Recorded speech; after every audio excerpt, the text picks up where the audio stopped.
It's okay. Good, good. I like it. We'll say something. We'll get it fixed.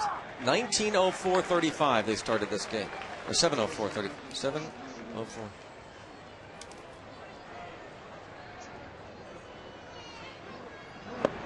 Well, you've missed just about 2 pitches because the Pirates did not start this game on time. They started it at 7:04:35 instead of 7:05. So it's 1 ball, 1 strike. And now a line drive to right field, and Delwyn Young is there. Virgil Vasquez likes to get out there and get going, and he does. Well, the thing is, it doesn't seem like much for half a minute or 45 seconds, but everybody has timing getting into a ball game, and it's important. Absolutely, including the people that put the television broadcast together, Steve. And they've worked long and hard to do this. And it's not just timing. Something you fluff off. Yeah. So it's very important, both the visitors and the home team. The game's supposed to start at 7:05, and it didn't. And so somebody should make sure games start on time. Strike is called on Craig Counsell. Counsell hitting .283 with 3 homers, 17 RBIs.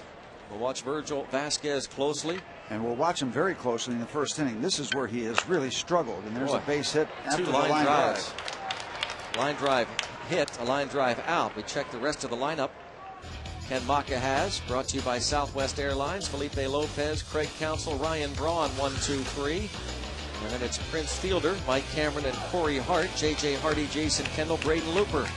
Round out the starting 9. And Ryan Braun, Pirates fans very knowledgeable. He is greeted with a cascade of boos. And you heard Jeff Karstens, well, if you listened to the radio show, I guess tonight, you heard Jeff Karstens allude to Ryan Braun. Also had Karstens on the pregame show here on FSN. Strike is called, and talking about how, hey, I expected it. They got hit. It should be over. I'm not going to run my mouth for 4 days. Again, in reference to Ryan Braun. Well, that's the key. The dialogue should be over. If it happens out on the field now, but enough dialogue from both sides, really. 0-1 count.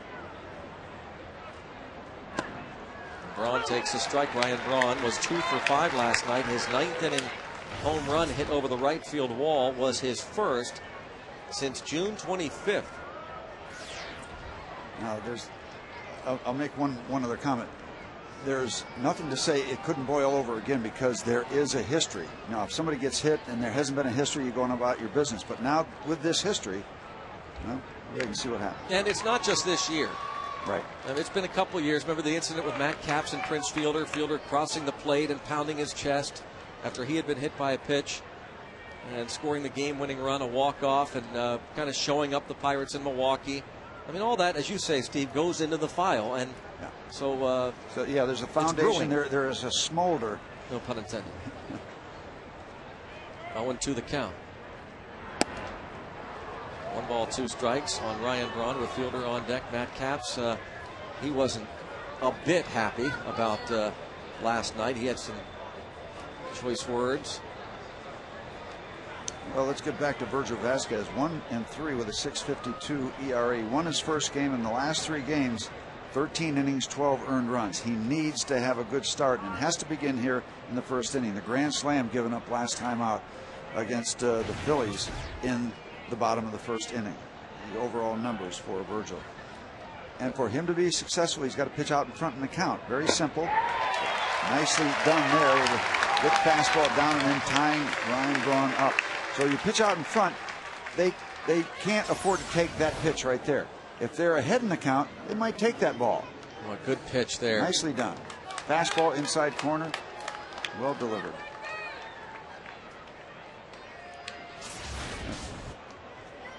Because hitters know that they can't do much with that kind of pitch. And if it's 2-1 or 3-1, he simply takes it.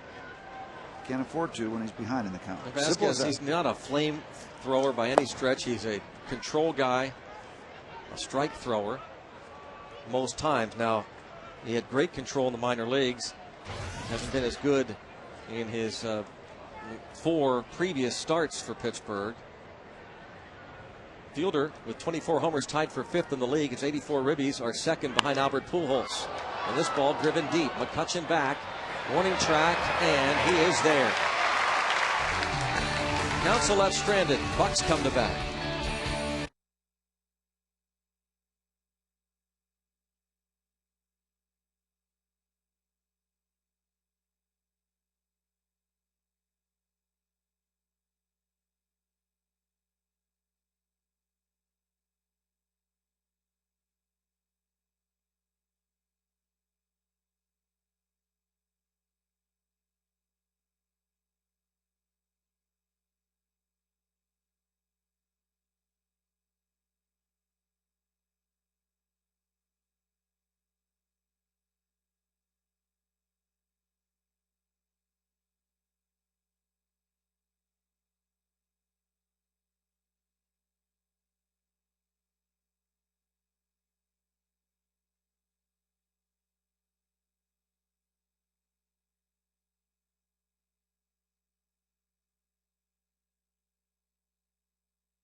PNC, leading the way.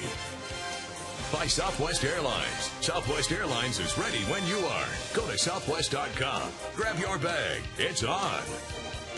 By your Western PA Toyota dealer, where quality, dependability, and good MPG all come standard. Toyota, moving forward. And by Geico. 15 minutes could save you 15% or more on car insurance. Visit us at geico.com or call 1-800-947-AUTO. Bottom of the first at PNC Park, and Andrew McCutchen will lead off against Braden Looper. McCutchen hitting .298. Last night, 3 for 5. Scored a couple of more runs. He has 6 hits now on this homestand. 6 in 17 at bats for McCutchen. And his on base percentage up to .351 now. Strike is called. McCutchen has scored 27 runs. This is 41st game in the big leagues. 22-year-old native of Fort Pierce, Florida.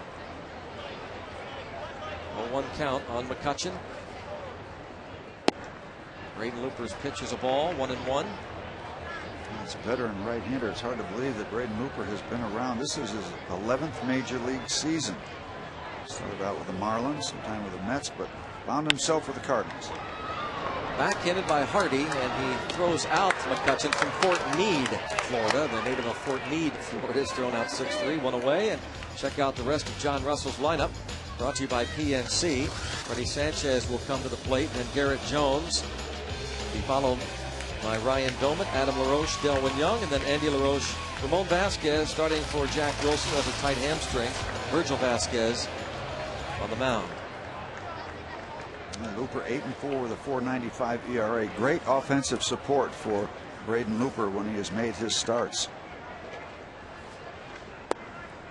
Looper has given up 59 earned runs. That's tied for 7th most in the National League. But when they get a bunch of runs for you, you're going to succeed. He has had a lot of trouble with the home run ball. He and Josh Gear of the San Diego Padres have given up the most dingers, 23 of them. And that number compiled in his first 19 starts. Sharply hit Sanchez. A 1-out single to left. Here are the Brewers defensively. Same lineup as last night, with Braun in left, Cameron in center, Corey Hart in right, Craig Counsell and J.J. Hardy on the left side, Felipe Lopez his second start, Prince Fielder at first, and Kendall behind the plate. Talk about the home run numbers for Braden Looper. 23, that's a lot, 19 starts. 2 starts ago, he gave up 4 home runs to the Los Angeles Dodgers. But he's been winning. I guess that's what it comes down to. 8-4. Garrett Jones, his 16th game with Pittsburgh. He hit that home run last night, Greg. I thought he went outside for an outside pitch, kind of sliced under a little bit, cut the ball like a cut shot, and it got over the fence. That's how strong this young man is. And the impressive thing to me is that he doesn't have to overswing. Right, Seems to have somewhat a contained swing, and he's got enough power to make that work and hit the ball a long way. And when you don't have to overswing, you become a much better hitter. Simple as that. Look at that pitch that Steve's talking about right there. An off-speed pitch away, and able to do that. John Russell said before the game today, since he's been around as a coach and a manager with the Pirates and here at PNC Park, he said Jim Edmonds is the only guy he's ever seen hit a ball like that the other way. Sharply hit, but right at the second baseman. Lopez on to Hardy, to Fielder for the inning-ending DP. 1 down here at PNC Park. Brewers nothing, Pirates nothing.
by Rivers Casino, opening August 9th. What do you have for us tonight, Steve? Well, Vasquez, you got to get innings. You had your real good long man Carson's work extensively last night, so you need innings from Virgil Vasquez. That would help John Russell's bullpen immensely. No knock against anybody else out there, but right now Jeff Carson's is a man. Knock Braden for a looper. He's giving up those home runs, and kind of weak, but that's all I could come up with. But that's a reflection on the home runs. 23 home runs given up. Oh, one on camera. No, I like it. Well, the one I was going to give is that if we get into it tonight, I'm going after Bob Uecker, because he never could hit. He couldn't hit anything, but my problem is I might swing at him and miss because of my control, so it might be a standoff with Uecker and me. Well, we'll watch for that. There he is. He's also got a knee replacement, I think. If I find out which one it is, I can approach him from the other side, get the good angle. 3-0 on Cameron. Hall of Famer, Bob Uecker. He is as good a guy as he is funny. He's a good person to be around. Yep. Very pleasant man. 3-1 now on Mike Cameron. Speaking of pleasant men, you just got a little text from Edzo. Hey, hello, Edzo. Yep. Probably watching maybe in the Chicago area. Former Penguins coach and great analyst NHL hockey. 3-2. Eddie Olczyk. One of the best. Right now, Mr. Vasquez on the other side of that troublesome first inning. Let's see if he can just run the table for a while. Very impressive strikeout of Ryan Braun in the first inning. Cameron leads their, Cameron leads their team in strikeouts. 5-3 on the putout. One down. Before we go too far into the game, a couple of birthday wishes as well. Noreen O'Malley. I won't reveal the number. What's the big one today? Noreen, happy birthday. She's here tonight. I think T.O.'s sister, Tom O'Malley, and Danny's sister. And, of course, what do you say about the Big E, the Big Easy? What can you say about Paul Dacey? Paul Dacey runs the Lexus Club downstairs. Pretty much runs it. He is smooth and easy. Yep. He is the Big Easy. Happy birthday. Corey Hart now. I hope I'm in as good a shape as I am when I'm Paul's age of 83. Oh boy, now we're going to have another year of this. 1 ball, 1 strike, the count on Hart. 1 for 3 with a walk last night. Paul runs that show down in the Lexus Club. Runs it with a velvet hand. Mm-hmm. One of the best bartenders in the city's history, I think it's fair to say. To us, he is, yeah. 1-2. We say that objectively. Corey Hart, the 27-year-old Bowling Green, Kentucky native. All these Brewers getting their first look at Virgil Vasquez, his first career appearance against the Brew Crew. Ah, nice. That's the game for Virgil Vasquez, to move the ball around. Don't stay in that same area. Don't let them get familiar with location. This one upstairs, and he gets Corey Hart to chase. 7 strikeouts his first start, that win against Kansas City. Very impressive start. In 6 innings, gave up a couple runs, just 4 hits for the W. He faces the shortstop, J.J. Hardy, who was 0 for 4 last night. He hit 3 ground balls to the left side of the infield. This time, pops it up to the right side. Adam LaRoche. 3 up, 3 down for Virgil Vasquez.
Virgil Vasquez so far so good through 2 innings.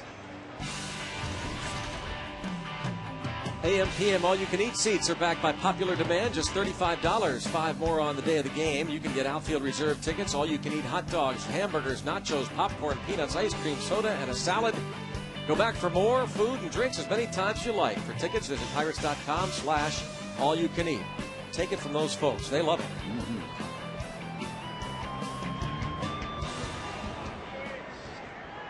Ryan Domit leads off. Adam LaRoche to follow against Braden Looper.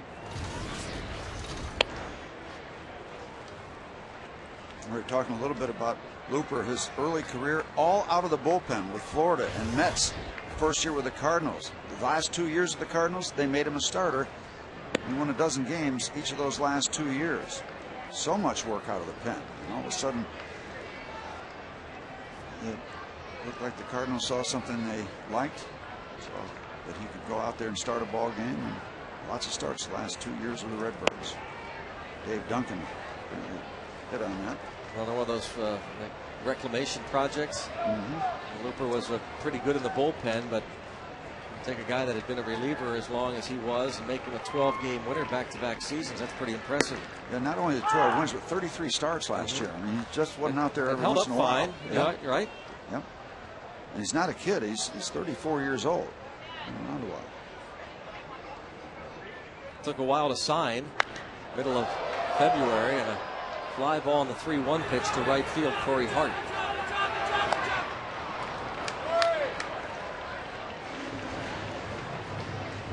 They signed him as a free agent on February the 12th. The Milwaukee Brewers. This guy had 29 saves one year. Yep. Mets. Closed for the Marlins and the Mets. He's a former first-round pick of the Cardinals originally. Back in 1996, the 3rd overall choice that year. And dealt to the Florida Marlins part of the Edgar Renteria deal in December of 1998. Mets signed him as a free agent before the 04 season. Spent 2 years with New York. Signed as a free agent with the Cardinals, 3 years with the Redbirds. Even then, that first year, 69 appearances out of the bullpen. Dave Duncan said that's enough. And then out there after the anthem. His first career win as a starter was against the Buccos 2 years ago, April the 9th, right here at PNC Park, April the 9th, 2007, as he faces Adam LaRoche. Looper in his career against the Buccos, 3-3, 3.06 ERA.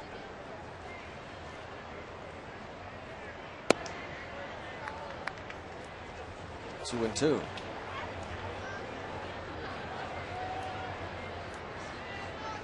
Delwyn Young on deck. Now I want to show a shot of his home run. To me, he almost hit it one-handed. That ball into the gap in left center field, and another double for Adam LaRoche. Maybe emerging from his midsummer slump. 25 doubles now in the year for Adam LaRoche. Watch the hands and the bat attachment to the hands, or vice versa, of Delwyn Young hitting this ball out. See that? One hand is off the bat. And nothing cheap. That's not inside the foul pole. That's a lot of strength, a lot of carry.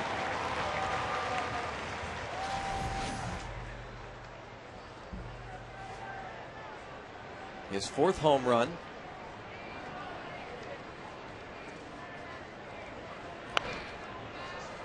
Another look at this swing, slowed down.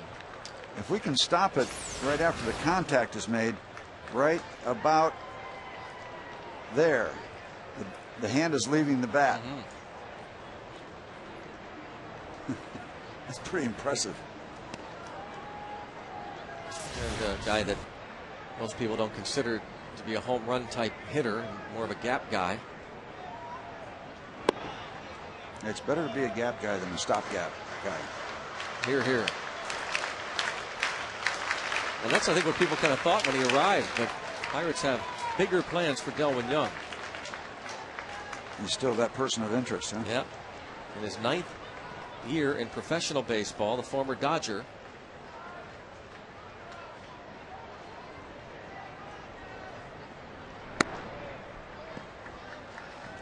Takes a ball from Braden Looper, 2-1. I don't know what the actual numbers are as you take a look at Andy LaRoche in the on deck circle, but Delwin Young to me does not seem to swing at a lot of bad pitches. He's looks like he has a pretty good eye, pretty selective. Doesn't waste his opportunities, doesn't waste his swings.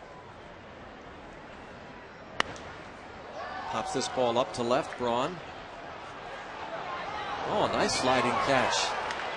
Ryan Braun looked as though that ball was going to hold up for a while. Braun had to make the sliding grab.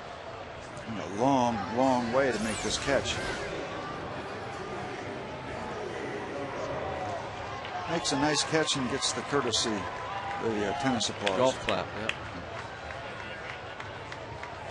Very nicely done by Ryan Braun. Became a left fielder last year from third base.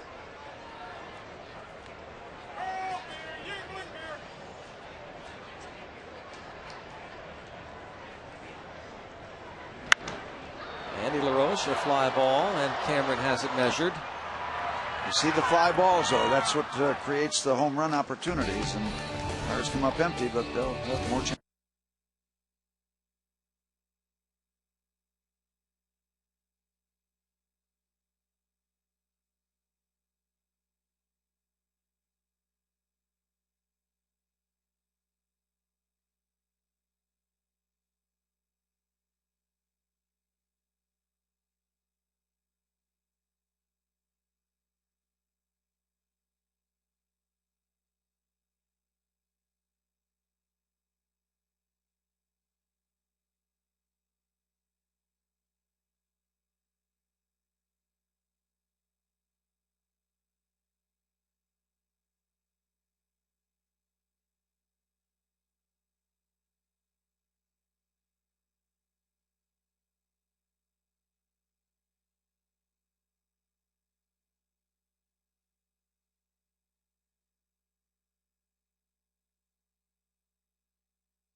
We're gonna make your day. Third inning, scoreless. Jason Kendall leads off. Kendall 0 for 2, sacrifice fly and a walk last night. 9-game hitting streak was snapped. Batting average on the year 243 with 25 ribbies.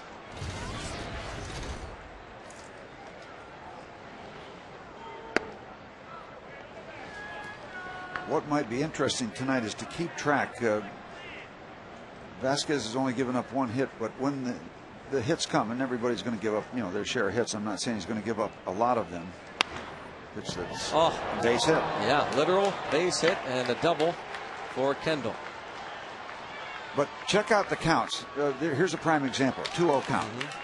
And this is not unlike most pitchers. But if you're not a real powerhouse guy that can get away with a lot of mistakes, a lot of your hits, high percentage of your hits, are going to be when you're behind in the count. So just use that to emphasize the point.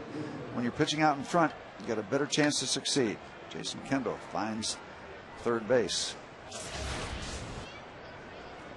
Now Looper will try and move him over 90 feet. He has 5 sacrifice bunts this season. A career .214 batter. Which is pretty good for a hitter, or for a pitcher rather. Pretty good for some hitters too.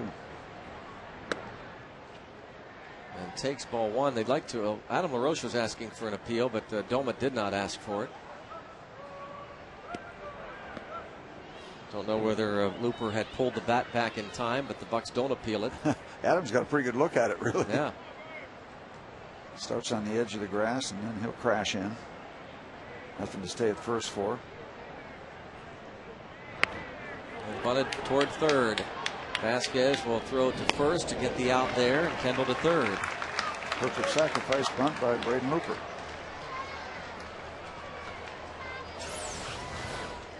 Southwest Field Cam shows it to you. Yep, can't do it much better.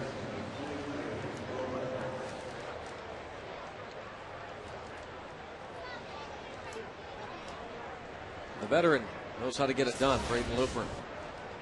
Infield will concede a run. Felipe Lopez lined out to Delwyn Young.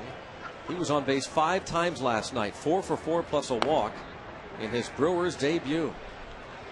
Traded from Arizona on Sunday for 2 minor leaguers.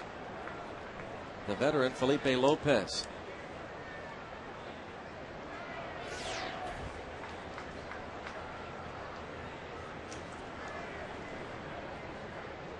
Batting from the left side. Blocked by Doman.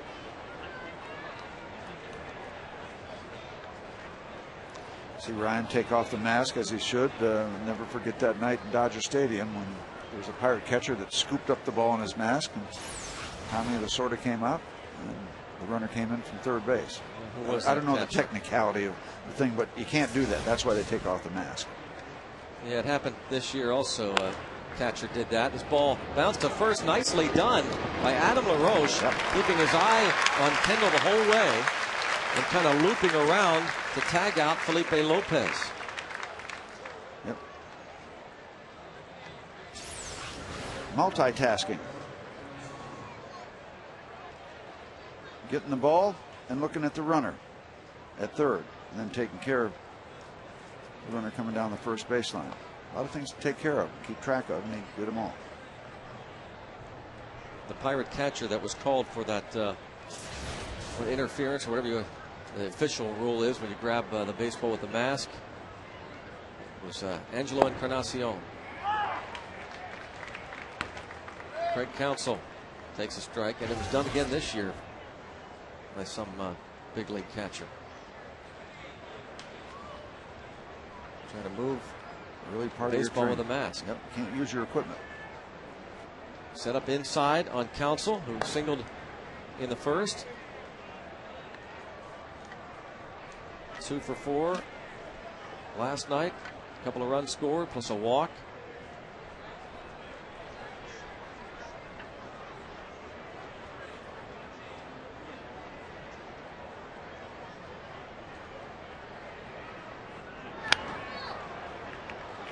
Virgil Vasquez with a chance to get out of this mess after giving up the leadoff double. 2 outs. Jason Kendall still at third base.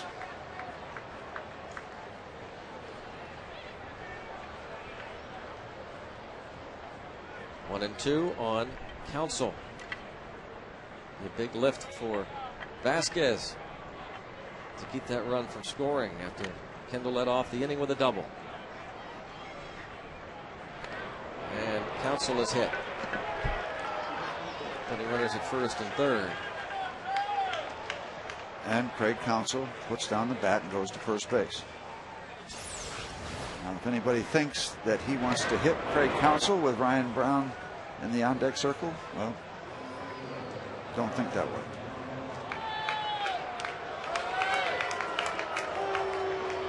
Vasquez not afraid to come up and in.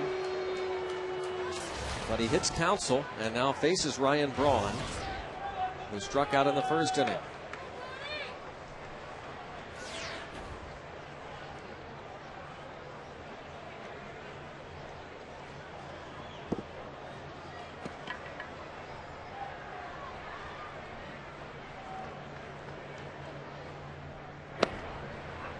Strike one.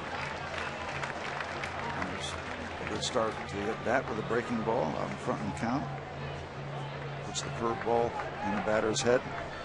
And could get another one or eventually go to the fastball, which he prefers. Most hitters do.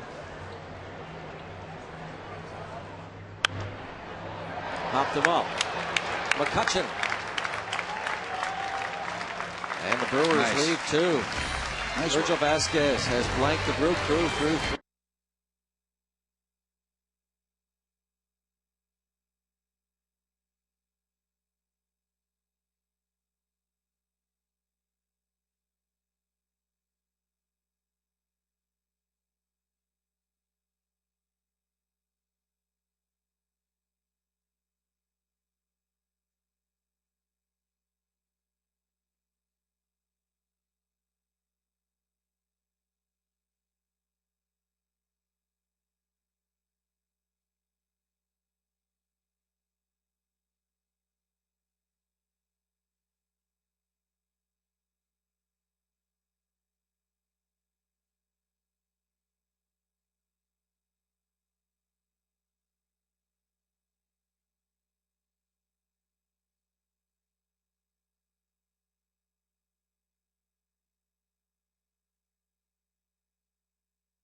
Baseball history. Pirates' Jerry Lynch tied a major league record with his 14th career pinch hit home run on July 21st, 1963.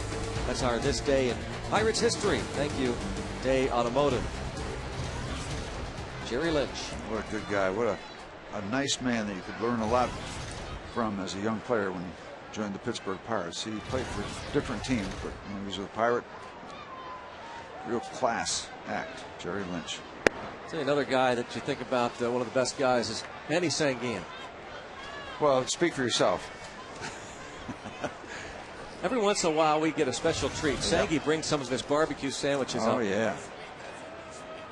Oh, a new taste. Ball's popped up. Second base, Felipe Lopez.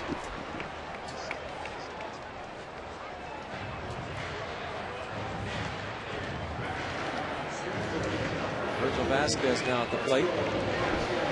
Well, he brings the sandwiches and he's gone like a flash. Well, Sanguin. Yeah, but he brought up, it's the new sandwich, the slider. Oh, the slider. Yep. Oh, Blas, I bring you the slider. Yeah, well, I used to bring him the slider, so we're yeah. Thank you, Sanguin. 0-1 on Virgil Vasquez, and he grounds this ball foul. He's 0 for 6 at the plate in the big leagues. Manny's barbecue.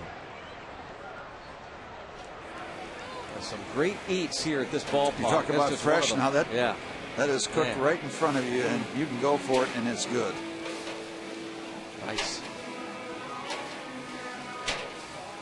Flame broiled. Whew. Literally. 1-2 on Virgil Vasquez. This ball bounced to short. Hardy, the fielder. 2 up, 2 down.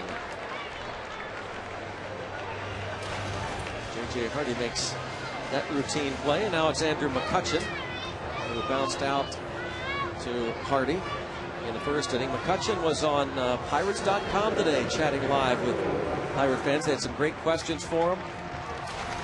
Favorite part about Pittsburgh, he's just playing the field here at PNC Park.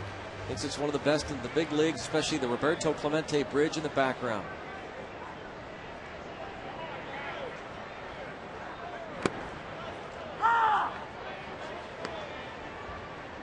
Oh, 0-1. We're getting back to that San Francisco Giants series feel with his pitching early in this ball game.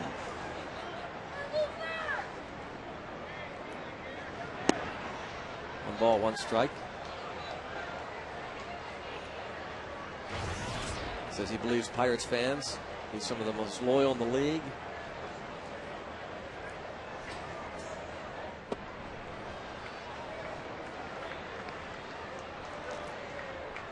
There's that home run slugger, winner of the Mascot Home Run Derby, with his own self.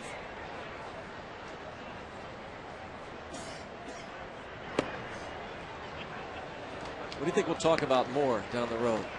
Him winning the home run derby at the All-Star game or 50 years? Hopefully him. Well, you were gone. We showed the 50 last night. I don't know if you knew that. I didn't. Oh, McCutchen, did he get enough of it? To the wall. Oh, he just got under it. Flirting with his third home run of the big leagues. Instead, a long fly out to Ryan Braun, and the Bucks go down in order, scoreless through 3.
May 5th, 2007, hit Prince Fielder with a pitch.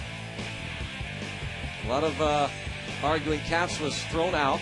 That was because Fielder had hit a home run the night before. And then later, Fielder would score a run, a winning run, and stand up and get right in the face of the Pirates pitcher who was backing up on the play, Matt Capps. So this goes back a couple of years. One of the reasons why Capps was so upset last night, he said the whole thing, it's cheap, very cheap. We all know Karstens had no intention of hitting Braun in Milwaukee. The whole thing was blown way out of proportion by one guy, and it's ridiculous. Their whole team is going to let one guy run the morale of their whole team. Hey, that's their prerogative. And then the next night, Bill Hall hits the game-winning single off Matt Capps. The next night after he hit Fielder and was ejected, and watch Fielder's reaction. Capps backing up on the play.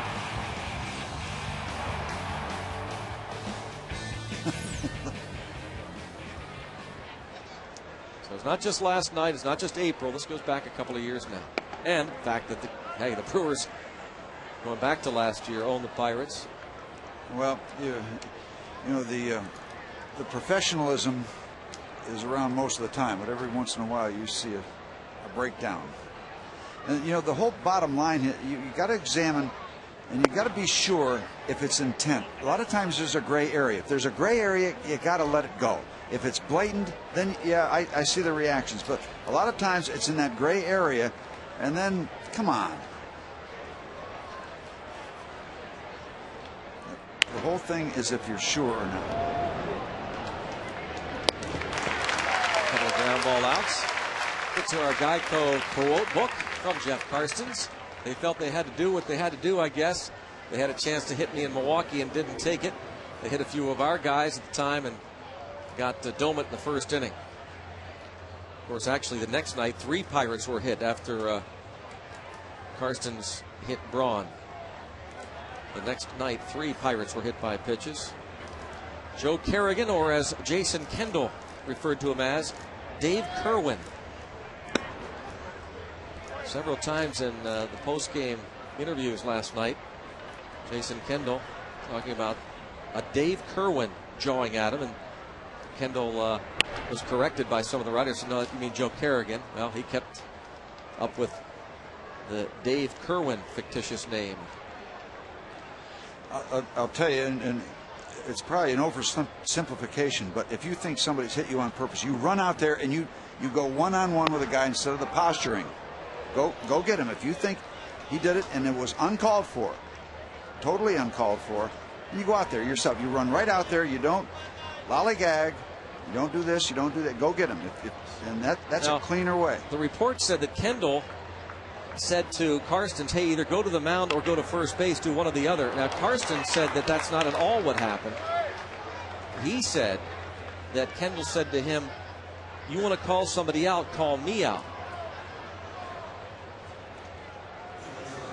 As Corey Hart delivers the base hit to left. And this is Karstens like, what's that all about? And it looked as though he's dropped the bat. It probably was going to go to first base, but Kendall gets involved in a hurry. And he's gesturing to first base. Wally Bell. Interesting, it was the same umpiring crew that in a perfect was world. in Milwaukee on April the 26th when the whole incident took place, or April 27th. In a perfect world, Wally Bell doesn't get involved. Nobody else comes out on the field, and Karstens and Kendall just get it done. But it's not a perfect world anymore.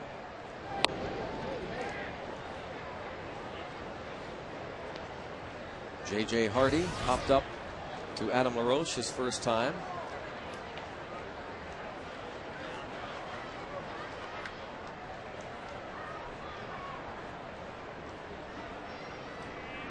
And blown out of proportion or not, Steve, I think you said it best at the outset. You know, it's not bad to have a little passion once in a while. Yeah, and it's not like it happened one time. It's happened a lot of the times.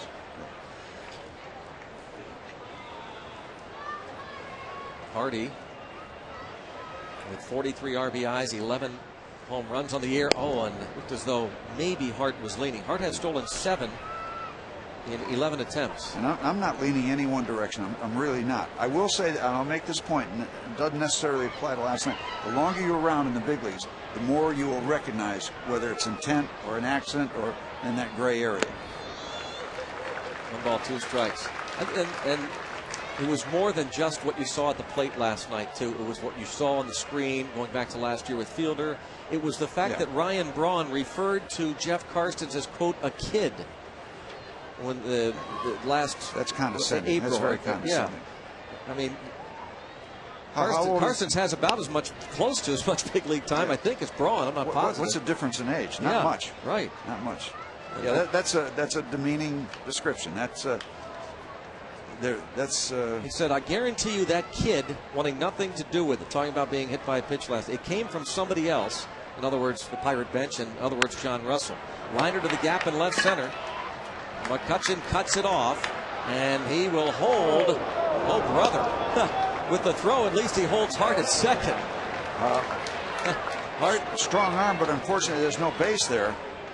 But good thing that Virgil Vasquez is backing up as he should.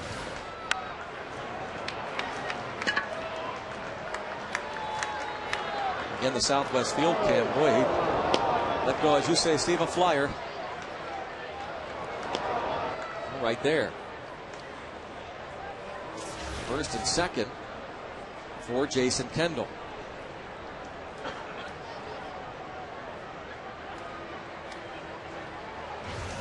Speaking of one of the principals. Yep. This guy knows a thing or two about being hit by pitches, doesn't he? He does. Led the league a couple times, did he not?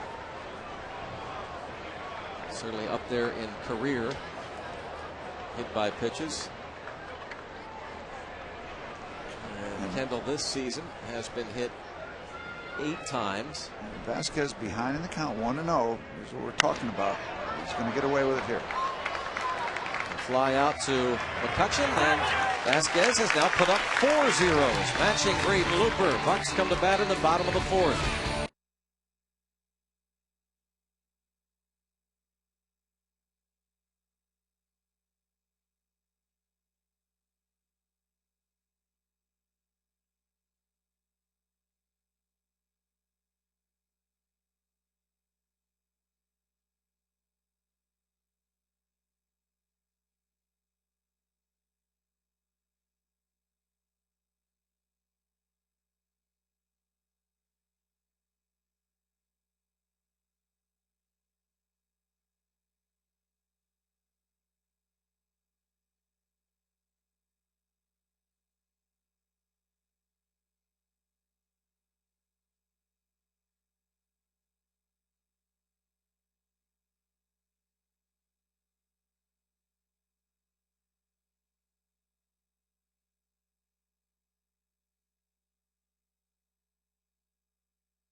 Pirates baseball on FSN Pittsburgh is brought to you by Beryl Automotive. Beryl.com. Definitely worth the click. And by Aflac. We've got you under our wing. And it's time for the Aflac trivia question. Steve, you might know this one. Which 3 major league clubs did Kenny Maka play for?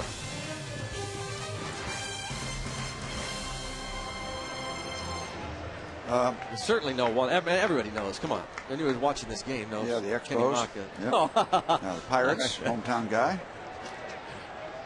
Say Pirates, Expos.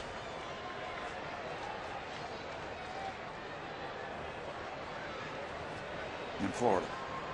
And Florida. Wouldn't that be interesting? Yeah, because they That weren't means Kenny really good. Maka played a long All right. time. Freddie Sanchez singled in the first. I'm trying. I know Florida wasn't in the league. I was just testing it, really. I'm going to say it's wrong. It was just the Pirates in Montreal. All right. So the question itself was wrong. I like the way you go, The Steve. question, that's what I'm saying. The question's wrong. Yep, I like it. There is Ken Maka. Better question. You know who he broadcast for? Broadcaster. Yes. Who? Oakland. Wrong. One ball to Milwaukee. Boston. Was. Come on, Steve. You think anybody's going to believe you? Kenny Maka broadcast some games for Boston. Stop. Looper. It's his first strikeout. Take a look at tonight's Beryl Automotive League leaders stat. Most home runs in the major league since July the 10th. You're looking at him. One more than A-Rod. Garrett Jones. Beryl.com. Definitely worth the click. And it's definitely been worth it to come out and watch what Garrett Jones might do. We have a chance tomorrow afternoon, a matinee game at 12:35.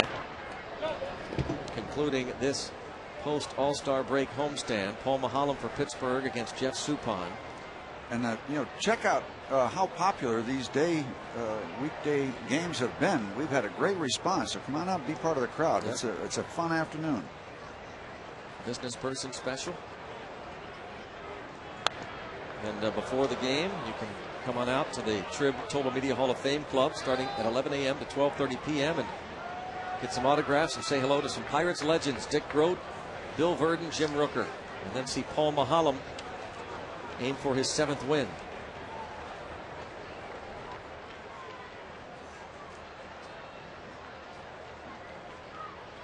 Want the ball away. Oh, wow. Like that ball headed right for Jason Kendall's mitt. Goes to 1-2.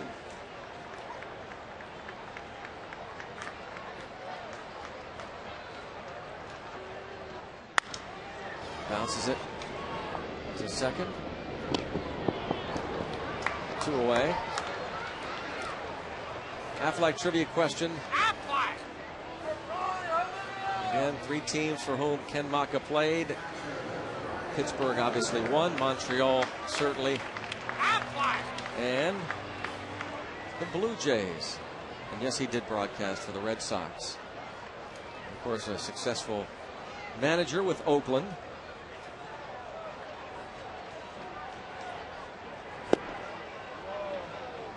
Ball 1 on Domet.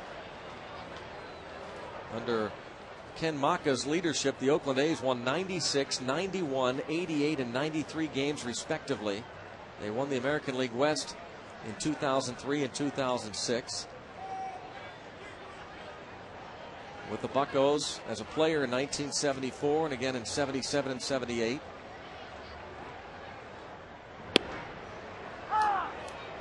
One ball, one strike.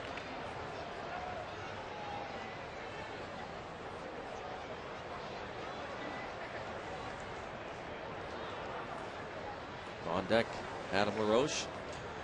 Kenny Maka out of Gateway High School. And the University of Pittsburgh.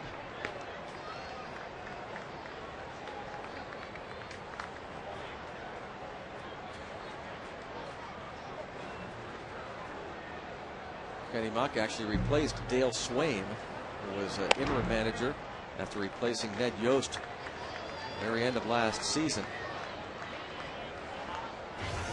The Brewers were fearful that they weren't going to make the playoffs after they had acquired CC Sabathia. Well, Swaim got them to the playoffs. It was assumed that that's all really he needed to do to retain that job, but instead they went outside. This ball lined just outside the line by Ryan Doumit. 3-2. Speaking of Dale Swaim, who returned to the Brewers as the hitting coach, he starts a 3-game suspension tonight for some, what they say, aggressive actions toward the umpires following the game on Sunday against the Reds at Great American Ballpark. And Doumit lines to third, and the Pirates go down in order for the second straight inning. Zeros across through 4 innings at PNC Park.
Game against the Nationals.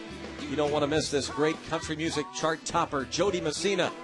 Go to Pirates.com or call 1-800-5-BUCKS.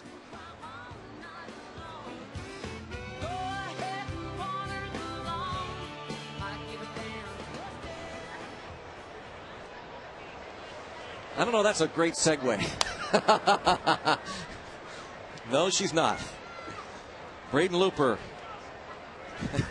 Well, I'll tell you, I've got a few questions for a lady that has somebody give her flowers and she throws them away. You do? That part of that act, or was it for real? Oh, I think it's part of the act. How do we know that? You have to watch Saturday night, August 1st. I'll be there. I know you will. Braden Looper pops it up. Right now, I'm liking watching Virgil Vasquez. Yeah. Wait, oh, what was moving that? pick. That's a what pick. In the world was that? Is that legal?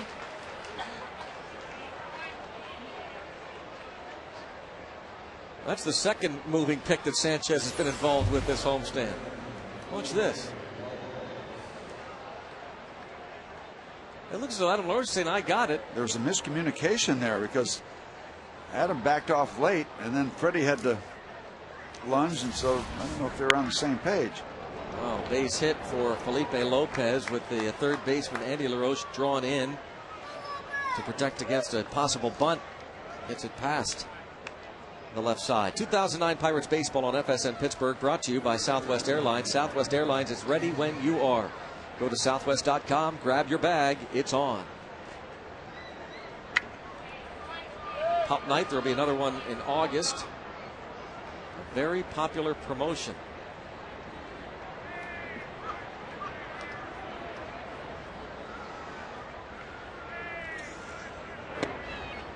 Breaking ball for a strike on Counsell. Come to the ballpark, you have a dog and a beer. That's right. It's not Dollar Dog Night. Those are on Fridays.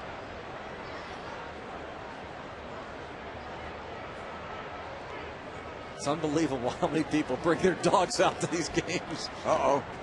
What do we have here? We got a dog that's not happy with his in the railing. Okay. Yeah, he's all right. Out of the railing. Okay.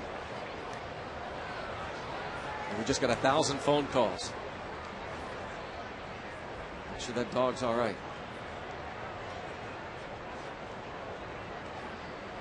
Pup nights at PNC Park. Up on the Southwest flight deck. It's a great spot from which to watch and take in the ball game. So many great spots in this yard.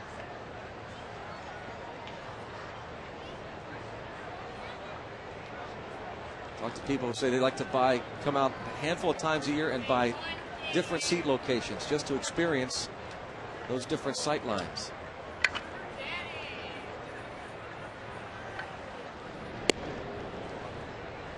Felipe Lopez, 6 steals in 10 attempts this season. Now that's a dog for you, the Weimaraner. The breed of choice, Steve.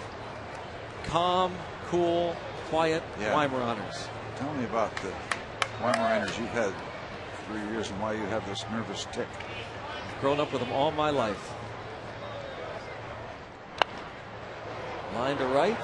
Delwin Young over his head. Got to get that ball in quickly. And Felipe Lopez coasts into third, putting runners at second and third as Counsell doubles over Delwin Young's head. And trouble for Vasquez here in the fifth. He hit this ball very well. It had a lot of carry. Delwin, I'm not so sure he would have had a chance, but he did have it turned the wrong way. And he corrects himself, but the ball got out there in a hurry.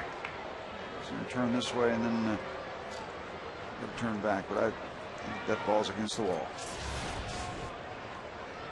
Counsell on base for the third straight time. Well, he got out of a tough situation in the third inning, leaving Jason Kendall at third base. He's going to have to work real hard here with one out in the top of the fifth. Tapped foul. Infield conceding a run for the most part, though Andy LaRoche might have a shot at the plate. Ryan Braun striking out in the first inning, flied out to end the third inning. Brewers have now out-hit the Buccos 6-2.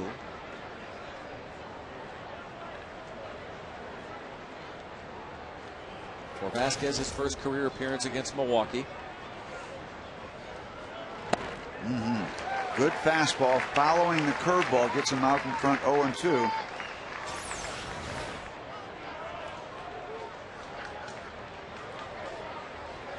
Got him with a good fastball in under the hands first time up. Well, they go back inside. You see how Ryan Doumit sets up. He won't set inside for the breaking ball. Gonna go away. Fastball missing 1 and 2. Very seldom will you see a catcher set up inside for a right-hander's curveball. They want that out away from the right-hand batters.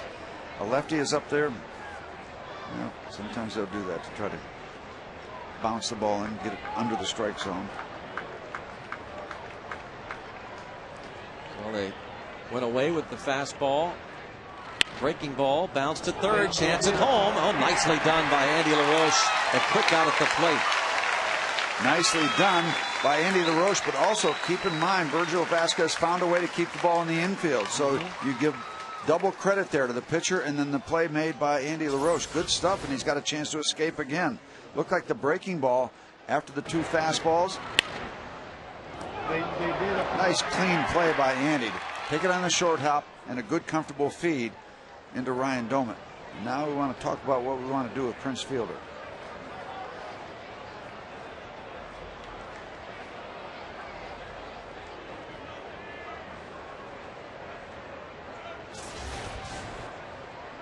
Well, the Pirate infield back. They're taking off on contact.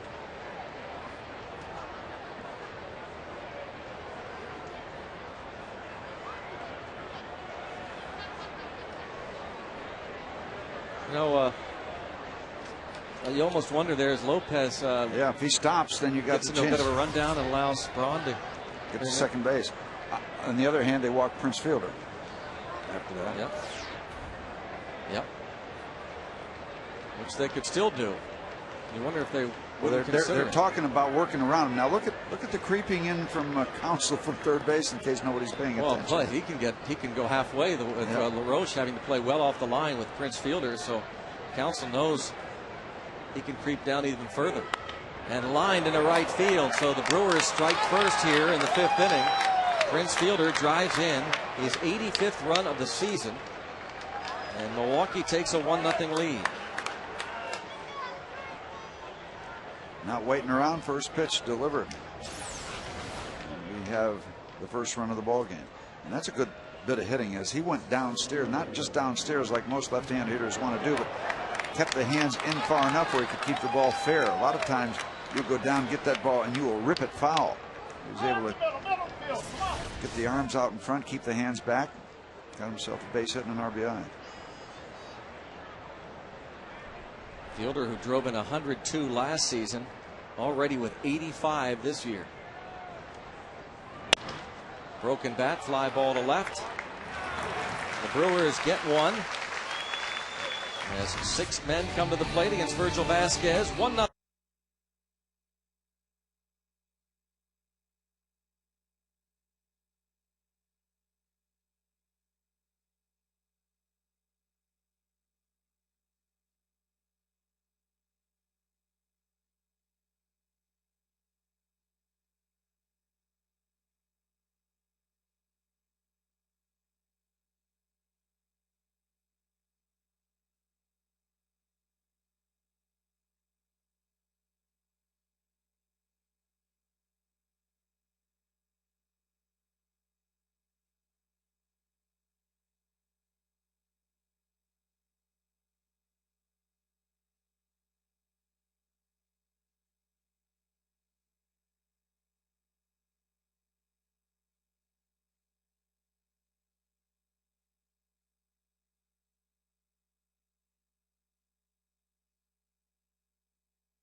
Couple of doubles apiece last night for Altoona, and Quincy Latimer 8 for 20 his last 4 games down at West Virginia with the power. And by the way, tonight Ian Snell starts again for Indian. He's pitched 4 shutout innings so far, adding to his 0.34 ERA. He's walked 3 and struck out 5 through 4 innings. But the better he pitches down there, even though it's, I think, unlikely from what we're hearing, Neil Huntington say it seems to be unlikely that we would see Ian Snell back with the Bucks.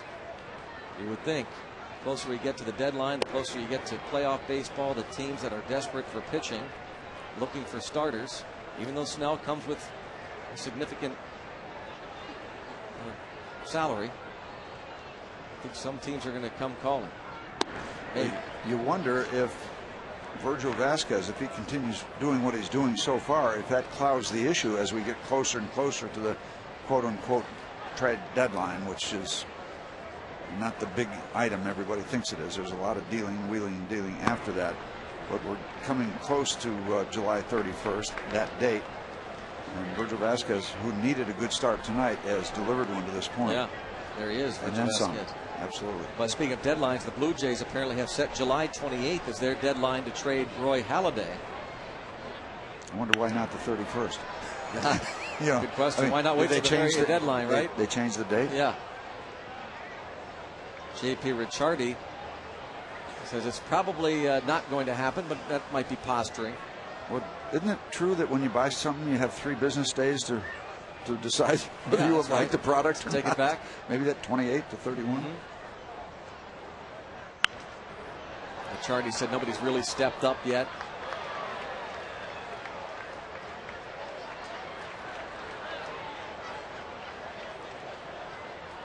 No, I see what he said. He wants the whole matter resolved before Halladay makes a scheduled start July 29th. Okay. Clarification. Adam LaRoche, a very high fly ball to the wall and caught. The second drive to the wall tonight by a bucko. McCutchen sent Braun back to the left field wall, and LaRoche just missing his 13th home run. Never know with that short porch in right. The 320. The hitters have a feel. And you see, he puts his head down. He's going to run it out because he feels that the ballpark is going to contain it. Although we've seen that reaction before, and the ball has left the yard. No guarantees that just when you see a hitter react like that. But LaRoche knew he didn't get all of it for sure. Maybe he's coming out of the slump. Doubled in the second.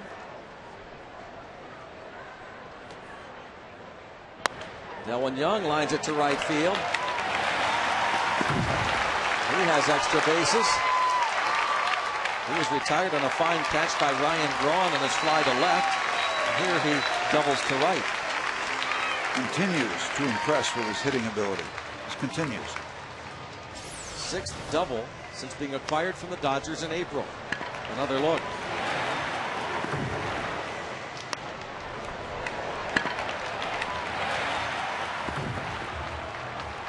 It's not all that often, we talked about it, that somebody comes as advertised. He came as advertised as a good hitter, trying to find a position, but he's a good hitter. Yep.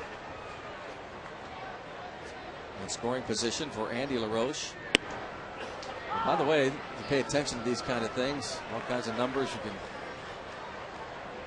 take it for what it's worth. The Pirates 13-9 when Delwin Young starts in right field. 4 games over 500. Whoops. And oh my goodness. Thank you very well much. throw to get Delwin Young certainly had the chance. They had him. I thought they had him cold. Braden Looper takes the out at first base. Hope it's a factor. Yeah. Even though it's the second out, he's still on cork a wild pitch. A lot of things can happen to bring that run home. Right there. Oh, easy. Stop it there. It's done deal. Sure. That's a no-brainer. See if the Pirates take advantage of this mistake. Ramon Vasquez popped up in the third. Delwin Young now at third. They're going to work around him. This makes a lot of sense with Vasquez in the on-deck circle. The other Vasquez. Intentional walk. And though Virgil Vasquez looking for his first big league hit, 0 for 7. Certainly as a high schooler was one of the best. And also played college ball at the University of California, Santa Barbara.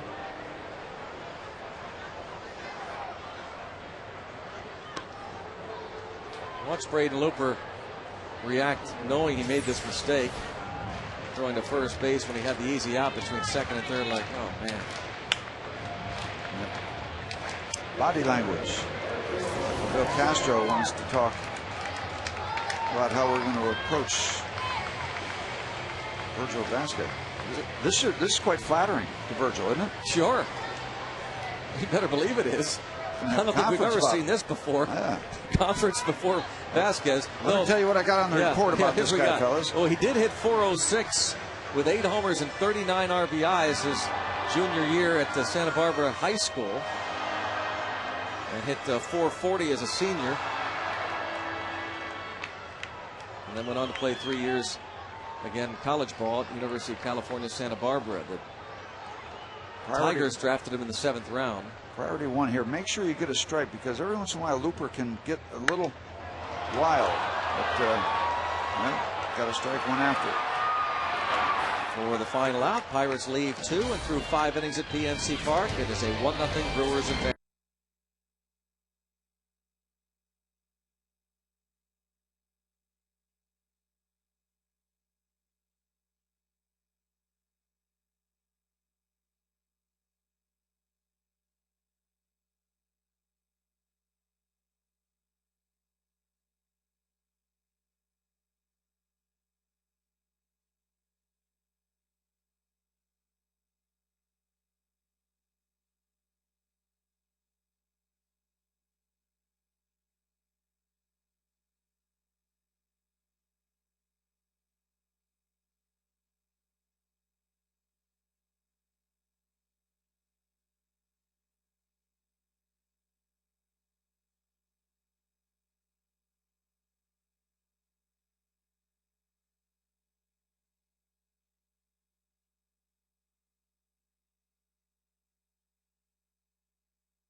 Shorter race back to previous years. They come out from the right field corner, and this is no contest, and a little showboating from Sauerkraut Saw. I don't think that's going to go over well with Onion, Chester, and Hannah. They will maybe look for payback tomorrow. Watch that very, very closely. We could have another overpation. Yep. The umpire's talking about something here, maybe about the pierogi race. What do we have here?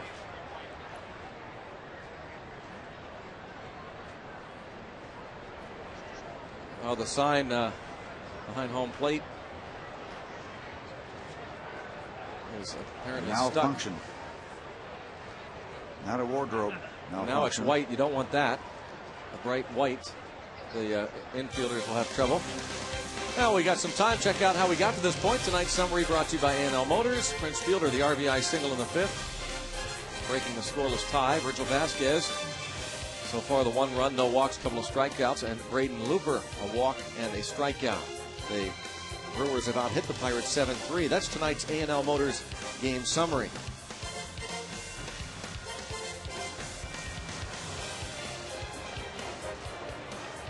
On a pup night.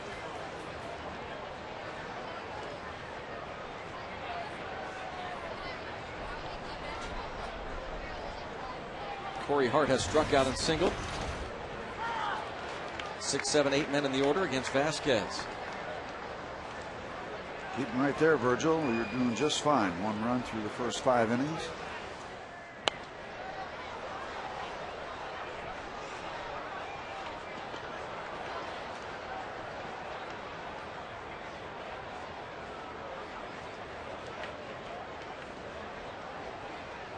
I give Virgil an A+ so far, and especially when you consider this past inning, the top of the 5th could have gotten out of hand. Yeah. Brewers had runners at 2nd and 3rd in the heart of their order. Could have got real ugly there, but he contained it, gave up 1 run, did a nice job of working through the top of the 5th inning.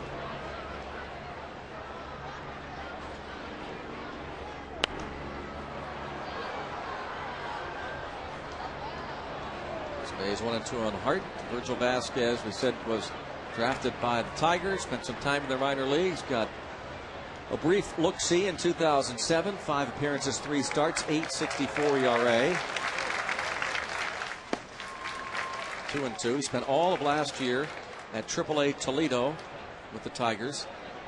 Went 12 and 12, a 481 earned run average. Ground ball to third. LaRoche to LaRoche. Yeah, nicely done there. And those last 2 pitches, I like the way he did it. An inside fastball and then a slider out away. So he established and protected his outside part of the plate with the previous pitch, the fastball that stood Corey Hart up a little bit. And then it was a decent slider. Didn't have to be a great one. And he tried to pull it with the routine ground ball. Nice 1-2 punch by Virgil to start the 6th inning.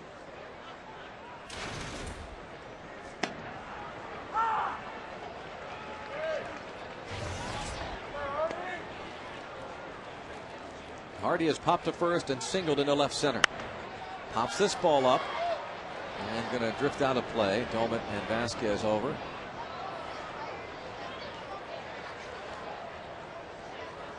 Ryan Domet back catching after that long stint on the disabled list. This is his 8th game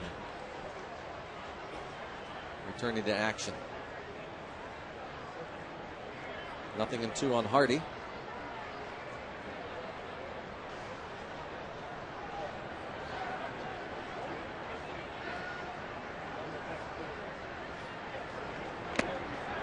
Down on strikes he goes.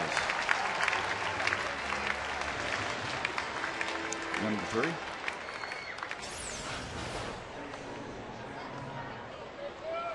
It's the second Brewer that has chased upstairs for a strikeout. I believe Corey Hart. Oh no, that's right. Yeah, it was Corey Hart. Yep. First time chased first K was Braun. Yep, and that was inside. Hart went chasing upstairs. Kendall doubled off the third base bag to lead off the 3rd. Vasquez was able to keep him from scoring. And Kendall flied out to Andrew McCutchen in right center field to end the 4th. Another fly ball. Delwyn Young back. And 1, 2, 3 for Virgil Vasquez. Through 5.5, Milwaukee has a 1-0 lead.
It's the Coors Light 6th inning. Time for tonight's Coors Light Freeze Cam.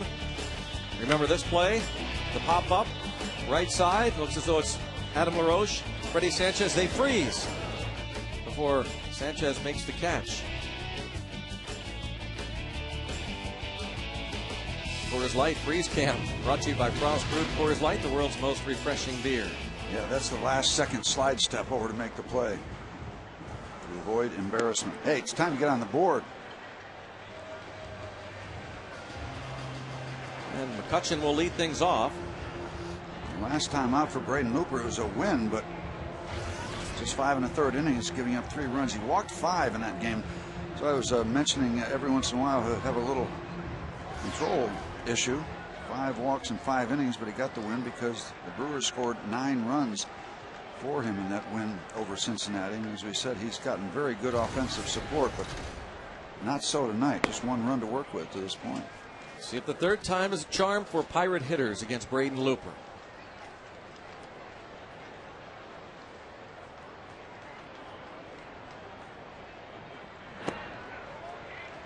Nice, even if McCutchen drew a walk. Although, Steve, you and I were looking over some numbers before the game.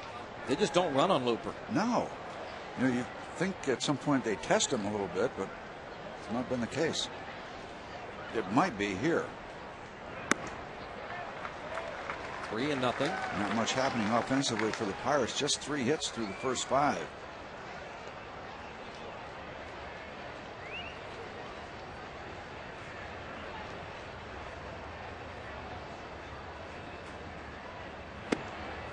He walks on 4 pitches.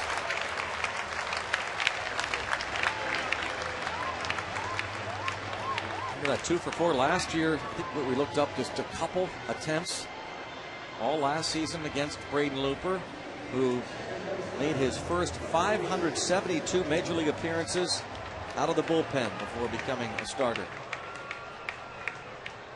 Sanchez has singled and struck out.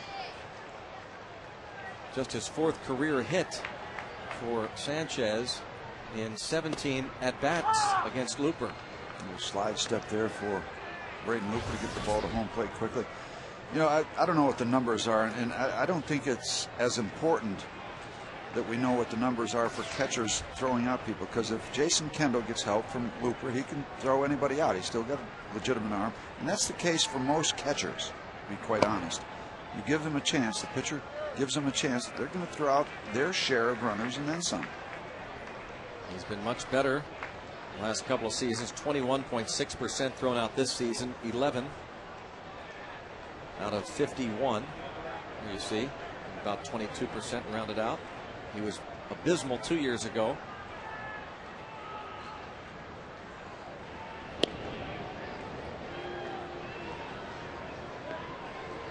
1 ball, 1 strike to count. Kendall 2 years ago threw out 13 of 124 runners attempting to steal. That's amazing. A little over 10% 2 years ago. But that was with the Oakland and the Chicago Cubs. So new pitching staff in Milwaukee, and so much better last year. Yeah, and his arm hasn't changed much. He's getting more help. Threw out almost 40% last year. 2 balls and a strike on Sanchez. Now you could have something going here. We'll see. Looper's a contact kind of a pitcher, so you expect contact. There goes the runner, and it is bounced to the right side. Unfortunately for Sanchez, he's not able to get enough on it and get it through the right side. So the hit and run, he at least advances the runner.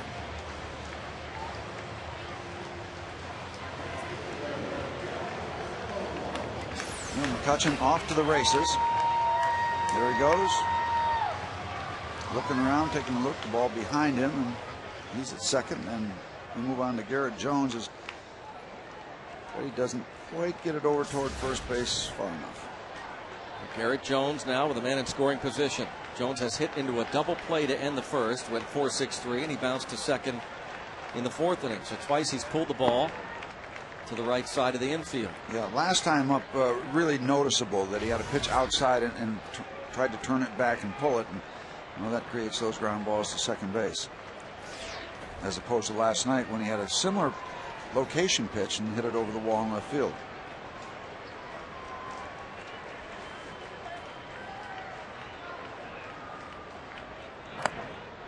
2-0. Garrett Jones just continues to be an absolute wonder.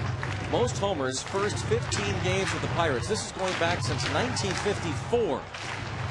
5 years ago, Darrell Ward hit 6 in his first 15, but nobody's done this since 1954. Garrett Jones has 8. You might prefer Ryan Doumit to Jones right now. Yeah, they're maybe being real careful to Garrett Jones. Again, they're starting to come in more maybe. They're starting to try and see what the scouting report is. There's all these advanced scouts in the stands. Somebody's out watching for the Diamondbacks where the Pirates go next. How are they going to approach Garrett Jones? How are the opposing pitchers going to try and get him out? Where is his weak spot in their minds? A lot of the scouts on hand. Green light here. Our buddy Bruce Tanner in the front row. Yep. With the Tigers. Yep, the blue shirt there, bluish green, aquamarine, whatever the color is. That's Bruce right there. Former Pirate bullpen coach. And time called 3-0. Again, these numbers since 1954. First 15 games with the Pirates. Jones has homered every 7.5 at bats. Darrell Ward hit 6 in his first 15 games in the Pirates uniform. Reggie Sanders in 2003 hit 5 in his first 15. Sean Dunston and Dick Stewart 5 in their first 15. Dick Stewart back in 1958. I'm guessing Jason Kendall went out to talk to Braden Looper and say, hey, listen, this guy might have the green light, so don't assume it's automatic that he's taken. He might be, but takes the strike. Well, that's no pitch that Garrett Jones wants. That's a pitcher's pitch, even though it's 3-0. Down and in, under the hands, inside corner. And the pitcher gets the call on it. 3-1. Full count. Jones is 0 for 13 with men in scoring position. We're looking for his first hit in these situations. Again, you want to make sure you get a strike.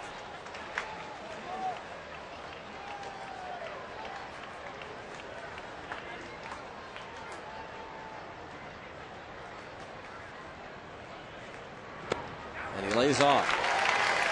Good at bat. Kind of a teaser at bat from Looper, and Jones wasn't buying. Here is Doumit. He's flied to right, line to third. Really, and no real harm done from the Brewers' perspective there. They set up the double play, and they're on the other side of a power hitter.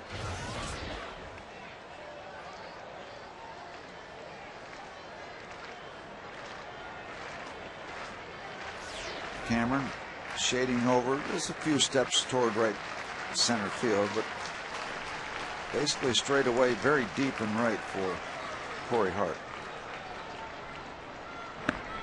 Ball one. And you see the body language of Braden Lewis. He's a little out of sorts with himself, at least with that pitch. Got a little bit ahead of the breaking ball and left it up and outside. His 80th pitch coming up.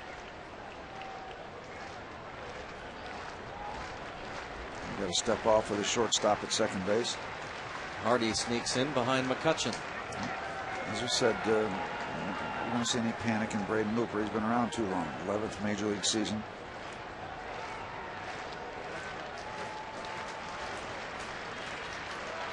Nothing going here. He's concerned about Andrew McCutchen, but there's not going to be much he can do if a base hit goes out of the infield, because he's got outfielders that have to play deep against Ryan Doman. Oh. They're not going to stop him. McCutchen scores, yeah, almost regardless of where they're playing. Yeah. He's that fast. That ball gets through the infield. It will be caught in shallow right, looks like. Second baseman Lopez puts it away. 2 down. Right in back of the pigeon, or seagull, whatever that is on the ground. So Doman 0 for 3. We saw him last night. Same guy? Yeah, same exact guy. He's positioned well. I mean, they had the pigeon playing Doman perfectly. Now it's Adam LaRoche, who doubled to the gap in left center and hit a ball to the wall in right field his last time up. Adam LaRoche. Check swing. And he is retired. 5-3 counsel to Prince Fielder. Pirates lead 2 more through 6, 1-0.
Touch with MLB.com at Bat 2009, featuring play-by-play, video highlights, and live audio broadcasts. Visit Pirates.com on your iPhone or iPod Touch to purchase. First pitch swinging is Braden Looper, and playable perhaps for LaRoche. And who has it? He got it. He don't got it. And now the Pirate fans are booing the other fans. They're not backing up and giving Adam LaRoche a chance.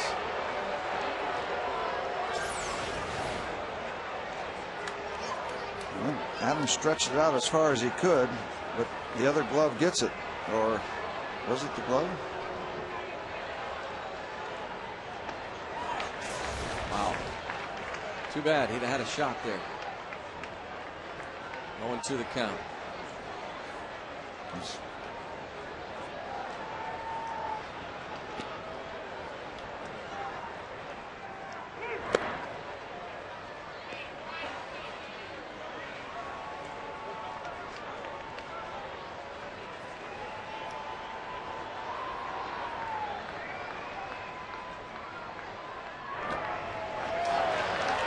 ends up with a strikeout instead. Yeah, oh, well. Hey, Greg, while we have a minute, we had our alumni charity outing very well, but the point I want to make and send along condolences. Frank Thomas, former Pirate, out there, and Frank lost his sister on July 14th, Dolores Boylstein, and so we send condolences along to the whole extended family. Frank, sorry about your loss.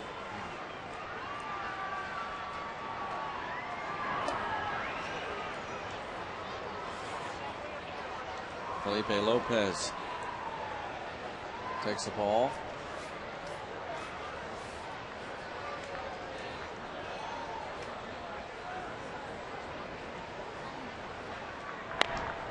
Ball fouled away to the right. Also, George Von Benko, who was a longtime sportscaster in the Pittsburgh area, especially Uniontown, Connellsville, WMBS Uniontown, one of our network stations.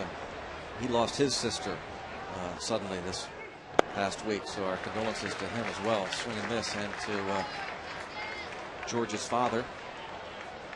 1 ball, 2 strikes the count on Felipe Lopez, who has lined to right, bounced to first, single to left. Vasquez looking to get this second out. He does on this pop-up. Sanchez makes the play. I've got it down as more impressive than his first start when he got the win against Kansas City. This is a nothing against the Royals, but yeah, this is a better ball club, yep. And he has been very impressive tonight. 3 hits given up, just 1 run, and 1 more out gets him 7 innings with 1 run. You talk about a quality start, but you got to hope that the Pirates can break through against Braden Looper, because this young man deserves some help. Craig Counsell on base 3 times in this game, and on base 6 times in the first 2 games of the series. 1 correction too. We're wishing happy birthday to Paul Dacey, and my apologies, saying he's 83. More respect. Just turned 84. Oh, so happy birthday on the correct number. Well, many happy returns. Sorry about that mistake. Yep. 2-0 on Counsell. Vasquez has had a couple of 1, 2, 3 innings. The 2nd and the 6th. Counsell, what a thorn in the side of many teams he has been. Just one of those scrappy guys. Man, on base for the 4th straight time in this game. Yeah, this is more than scrap. 3 legitimate base hits. On base again 3 times last night.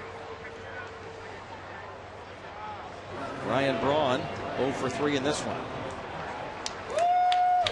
Buccos have bullpen action. Graybo and Meek. They're up. This will be Vasquez's last batter this inning. And he will not face Prince Fielder.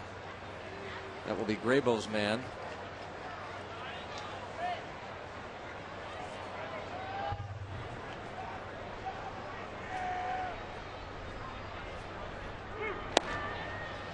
And this is with a breaking pitch to Ryan Braun. Boy, he's really done a good job on Braun. You see Prince Fielder in the on-deck circle. The strikeout, the fly ball, and then the tapper to third. Excellent work. Trying to get him one more time. Up the middle. Ryan Braun puts runners at first and second. 2 on with 2 outs. John Russell poised at the steps, and here he comes.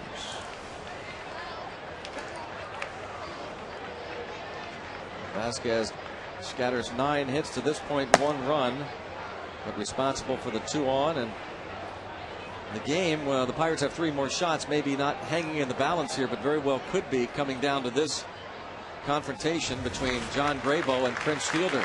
Virgil Vasquez does a nice job. It's the Columbia Gas 8-1-1.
Brought to you by our friends at Aspen Dental. Take a look at what Virgil Vasquez did tonight. Nice work against a good hitting ball club. 4 strikeouts. Did not walk a batter. Deserves that nice round of applause. And let's hope that John Graybo can deal with Prince Fielder, keep it a 1-0 ball game. John's on a nice roll as he misses inside the last 10 2/3 innings, scoreless, covering 8 appearances for John Graybo. This is not a matchup that favors Graybo. Prince Fielder 8 hits and 15 career at bats against Graybo. .533 hitter against this left-hander. Lines it into right field, and he improves on those numbers. Delwin Young going to be tested. Took a long time to get rid of it. Too long, and it is 2-0. You're exactly right. He got that ball quickly. Took a couple steps before he unloaded from right field. There was a chance for the play at home plate, but it was just too long on the delivery. Take a look. Maybe 2 or maybe 3 or 4 steps before he unloaded. A decent throw, but it doesn't matter if it takes that long to launch it.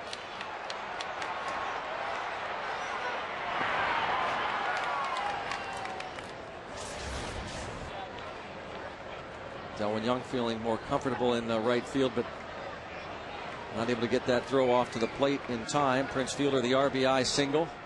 This all happened with 2 outs.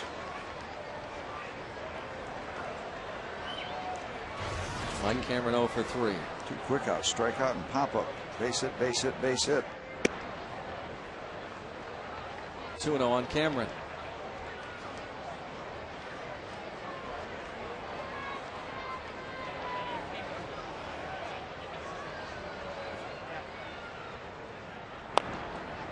Number off the end of the bat.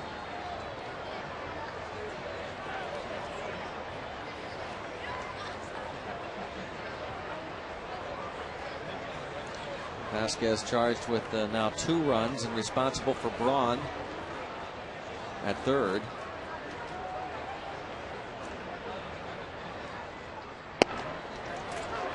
Two and 2 on Cameron.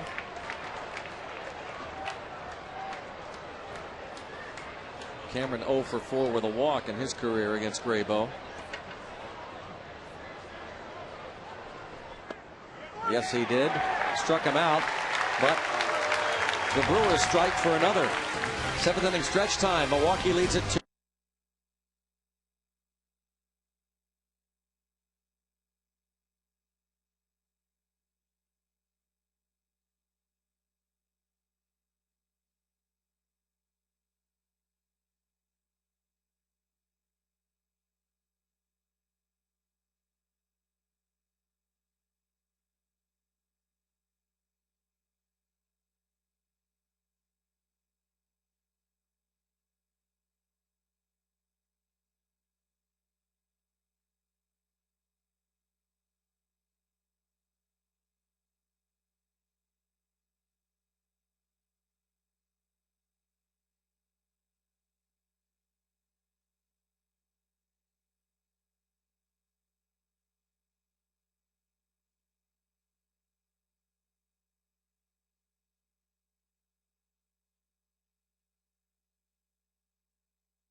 Play there by Adam LaRoche.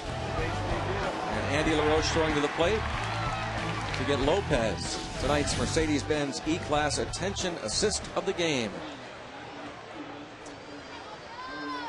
Well, Virgil Vasquez is on the hook, having worked 6 2/3 innings, just 2 runs given up, 9 hits, did not walk a batter, struck out 4.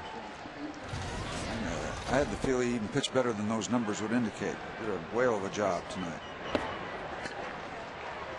Pirates offense need to pick him up. Down 2.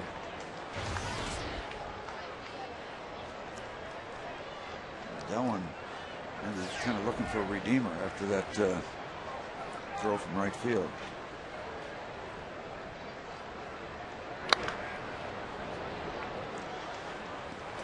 I don't know if we can count the steps, but he gets the ball here. 1, 2, 3, 4, the back step, and then 5. Releases the ball on the 5th step.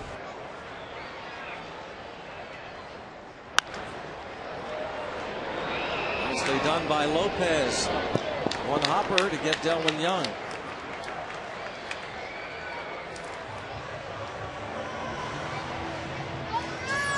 Good range up the middle for Lopez to flag this one down over the head of Looper, and then before he sets himself, it's that little one hopper over to Prince Fielder. First out here in the 7th inning.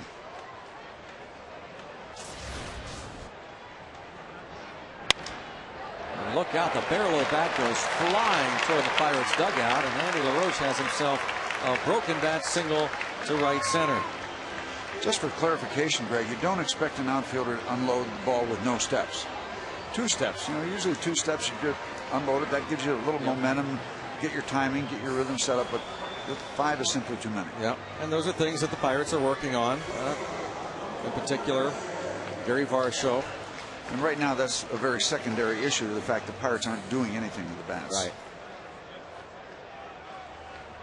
Here's Varsho, who works with the outfielders, positioning them. He has a lot of responsibilities. Essentially controls the Pirates' running game. Certainly helps with the lineups each night with John Russell. Ball one on Ramon Vasquez, who's popped to second and walked intentionally. They're getting busy in the Brewers bullpen. Double barrel, lefty righty. Mitch Stetter is their only lefty. Brandon Moss, you see, is on deck to bat for Graybo. Not a surprise that someone other than Wilson is in there tonight. If Wilson was Jack Wilson talking about in need of a rest with a tight hammy. He's 1 for 14 in his career against Braden Looper. Vasquez, not much of a sampling. He is 2 out of 5 with a walk versus Braden Looper.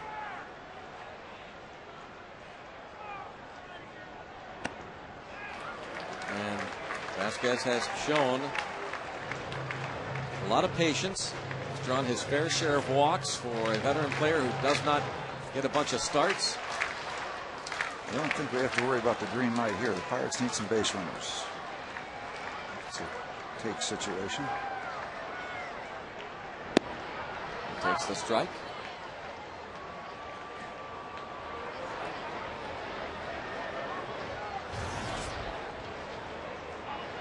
A little over 130 plate appearances or so for Ramon Vasquez, 19 walks.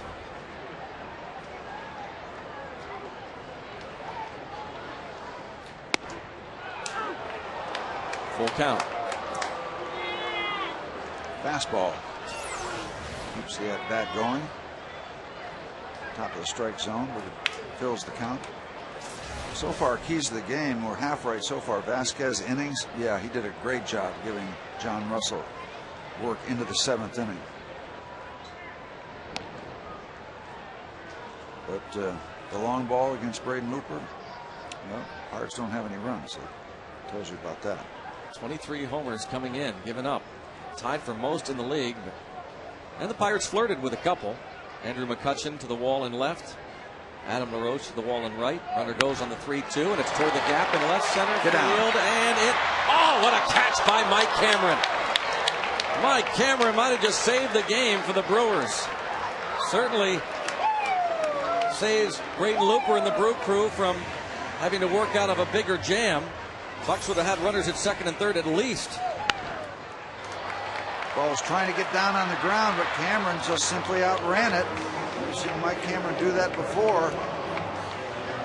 Had it measured on the way down, got the glove around it. And that's all it takes these days for the most part with those gloves that just kind of clamp. Heck of a get it in the pocket. Yep. 3-time Gold Glover Mike Cameron robs Vasquez of a hit. Kenny Maka looking as though he's going to make the pitching change. Don't believe he's motioned yet, however. Maybe just checking to see how Looper's doing. He wants to try and get another batter here. Watch the play by Mike Cameron once again. The big part of it, he measured it on the way down. He wound up flat down on the grass, but he had that ball in his glove as he was going down. So the concentration on the way down, it looks more spectacular as it goes on, but he had his measure. Now Brandon Moss. This is a huge at-bat now. Keep in mind they have Trevor Hoffman, the all-time saves leader, for the 9th, if it's close.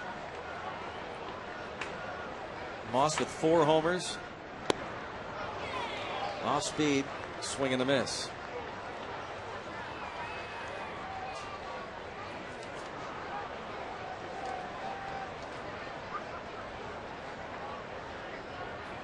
Moss 4 hits and 15 at bats off the bench. 1 ball, 1 strike. You'd love to see him get into a fastball count. McCutchen on deck. This is where the Pirates really need a long ball. Yeah, because even a double, I don't think, gets you a run unless it really bounces around for quite a while. Hit to center. Cameron back, and there. You can chase him down. Yes, he can. The Bucks being shut out here through 7 innings, 2-0 Brewers.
AT&T, the nation's fastest 3G network. AT&T, your world delivered.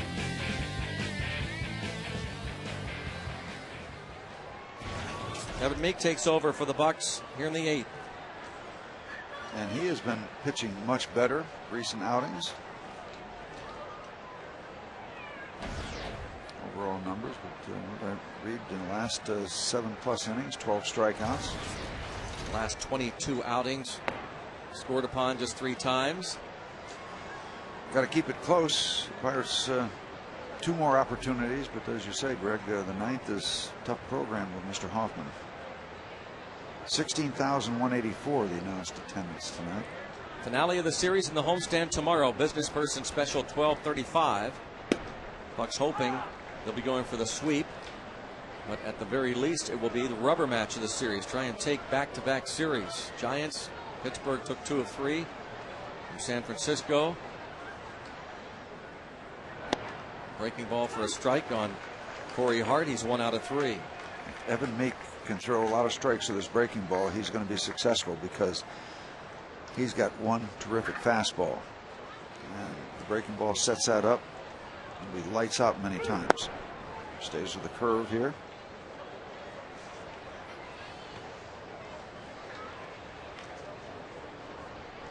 curve slash slider, whatever they want to call it. It's their breaking ball.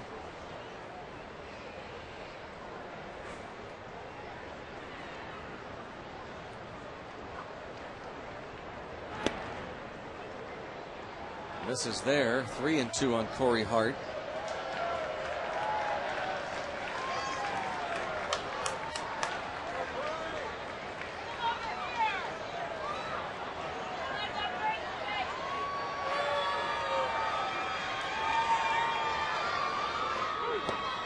Strikes him out. Well, there's a little show of confidence right there, not going to the comfort level of the fastball that he grew up throwing by everybody. Goes to the breaking ball.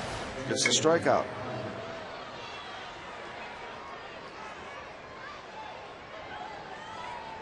That's 13 strikeouts for Evan Meek over the last 8 innings.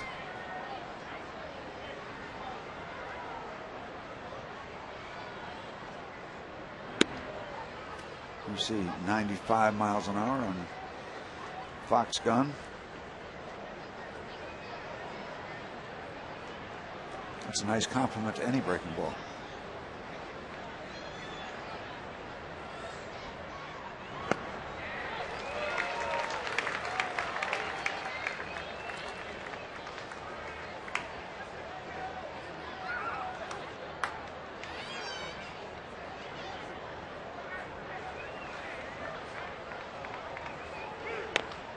One and two. He is rolling that breaking ball up there nicely. Well, I'm going to guess the high fastball here. See if we can get him to chase.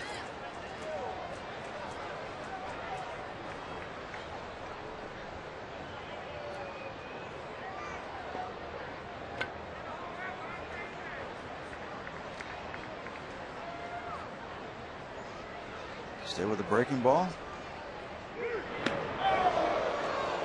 Yeah, not his best.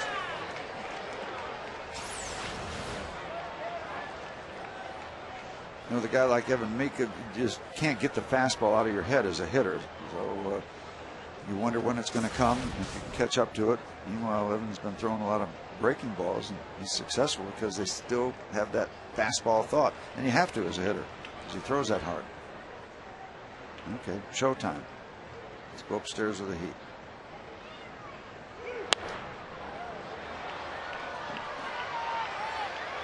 That was, I'm not sure. That looked like a slider. No, I think that was a fastball. Well, 89 miles an hour. Yeah, that's what's so unusual at times with Evan Meek. Yeah, can we look at that pitch again? I don't know. I don't know. Might have been that cutter that he'll. Yeah. There's a slider. Ground ball. Backhand. Vasquez. Did he get enough on it? No. There's Vasquez, or rather Ramon Vasquez, the veteran. Not able to get enough on the throw.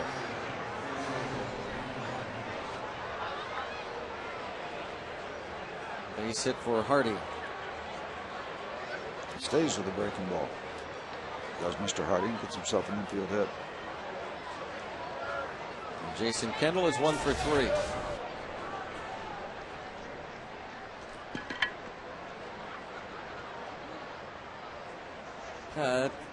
He doesn't care. The infield's really drawn up now. Little bird. He's been all over the place. It's amazing. He's been everywhere. Right in front of Andy LaRoche now. You got to call timeout, Andy. Look at that. Call timeout, yeah. That is unbelievable. Good eats here at PNC Park. The all-you-can-eat grass.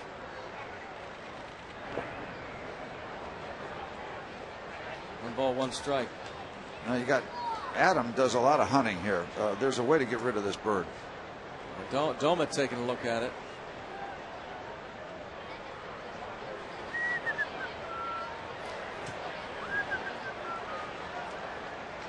No concern whatsoever.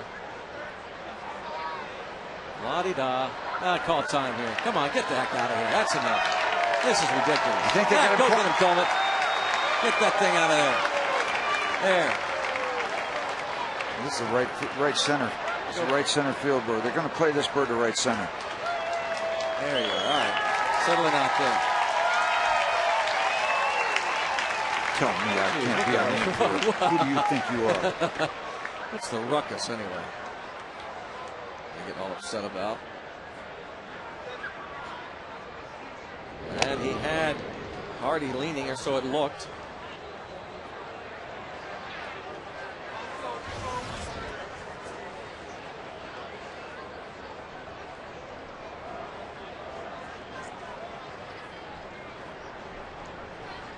I have it right. Hardy has not attempted a steal this year. That is correct. Now he goes pitch out, and the Pirates snuff it out. Caught stealing. Nice. Not only is he not, that was his first attempt this season. That's only his 11th attempt of his career. That was like Ryan Doumit playing catch with Freddie. He gave him a laser shot too. Yeah. Among other things, a perfect throw. Perfect call, perfect throw. Second out.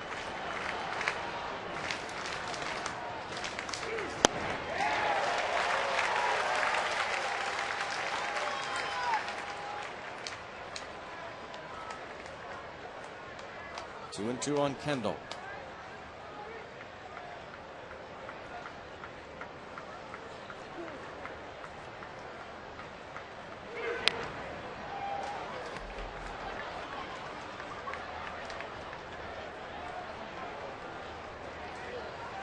Always a tough guy to strike out over his career.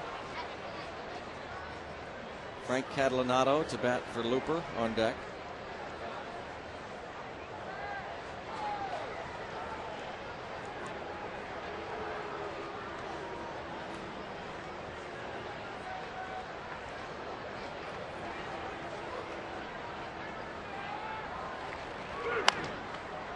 Left side, Andy LaRoche goes down to get it and gets Jason Kendall. Pirates need some offense, and they'll get the top of the order up there.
'11th this year. Sin Soo Choo, a walk-off single through the gulls in the outfield.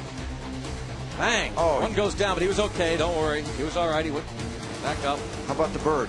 That's what I'm saying. Oh, okay. I thought you meant the outfield. And Doumit, less aggressive act. Shin Soo Choo.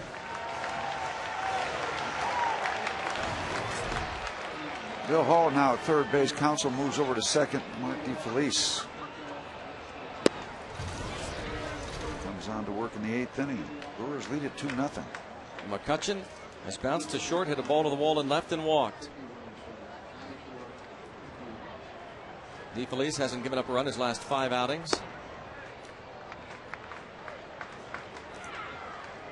One of his victories against the Pirates this season.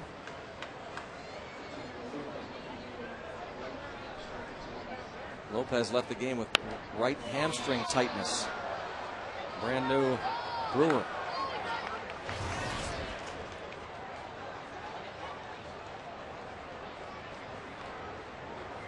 Craig Counsell moving from third to second and Hall at third. 1-2 on McCutchen. Trying to get something going.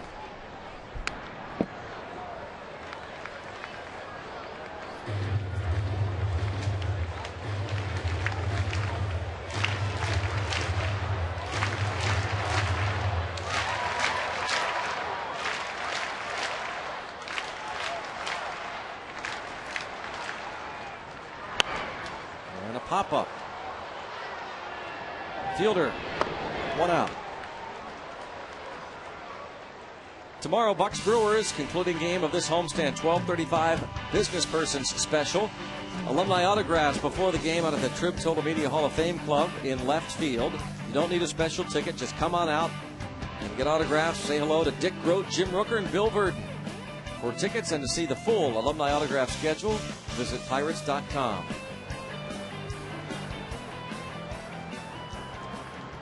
One out in the 8th. Sanchez 1 for 3. A lot of perseverance for Mark DeFelice. Came up to the Brewers as a 31-year-old rookie last year. It's paying your dues. A lot of years in the minors. Maybe a broken bat pop. Second baseman Counsell out. 2 down. Pirates with 4 hits, half of them doubles. But remarkably quiet, and those hits really spread out. Yeah. They've left 6 on. Maka with Garrett Jones coming to the plate. He'll go to his left-hander now, Mitch Stetter. Another Columbia Gas 8-1.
On around Major League Baseball, thanks to our friends at Chevrolet. In case you missed it, Eric Ibar of the Angels 4 out of 5. Magglio Ordonez of the Tigers a grand slam against the Mariners.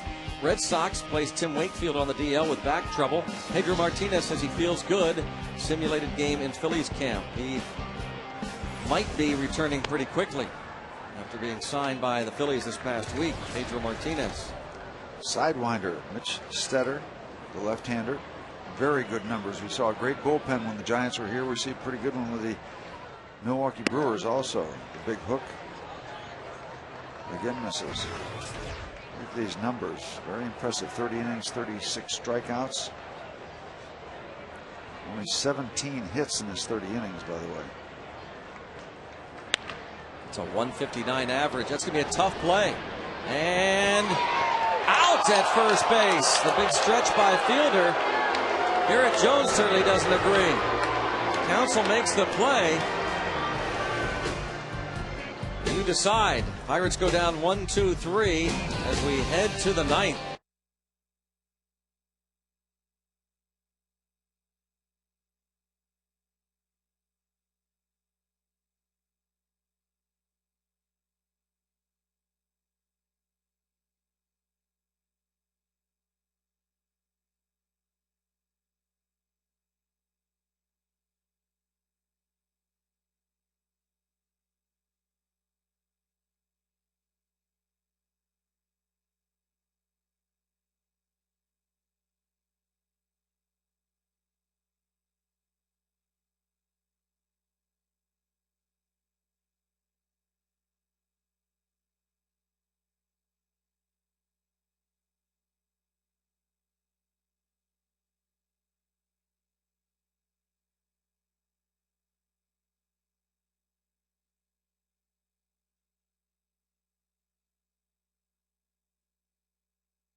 Southwest Airlines. Southwest Airlines is ready when you are. Go to southwest.com. Grab your bag. It's on.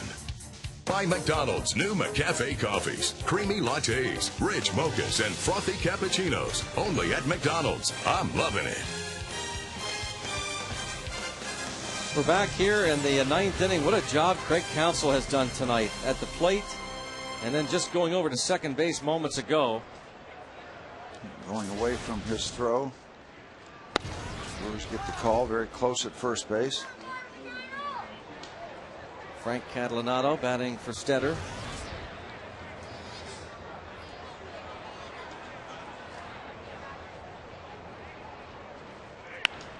Up the middle to start the ninth for the Brewers.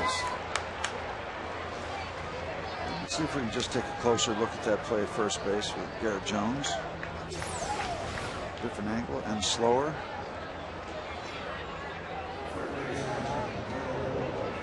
Hard to tell. Very close. Call. Hard to see if he got that heel on that bag there. Very close. Garrett Jones 0 for 3 with a walk. Now Bill Hall, who took over after Felipe Lopez left with hamstring tightness. Bill Hall was a pinch hitter last night and struck out. Entered this series hitting .424 against the Pirates since the start of last season. But you can see this year has been a real struggle.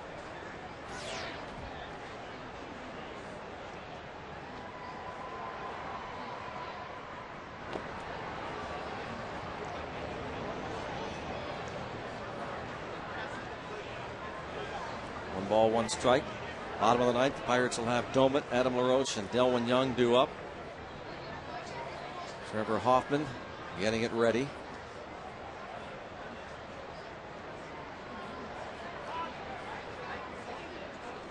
I'm told that a year ago today, Bill Hall had 12 homers and 39 RBIs. Right in the thick of things. Yeah. Just after the break. Right now, 5 homers, 19 RBIs, and limited playing time lately. Casey McGee has been playing a lot of third. And now, with the addition of Felipe Lopez, playing a lot of second. It'll be Lopez and Counsell You wouldn't have seen Craig Counsell playing in front of Bill Hall last year, No. but a year does make a difference.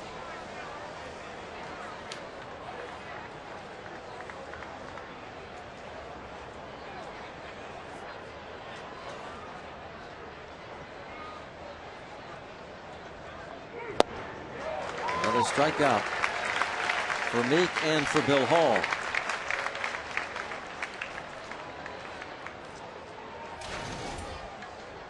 One out in the ninth.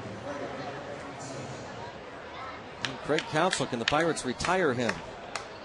He's been on base 5 straight times going back to last night. He had the RBI double in the ninth. There have been 2 runs scored in this game, and Craig Counsell has scored both of them.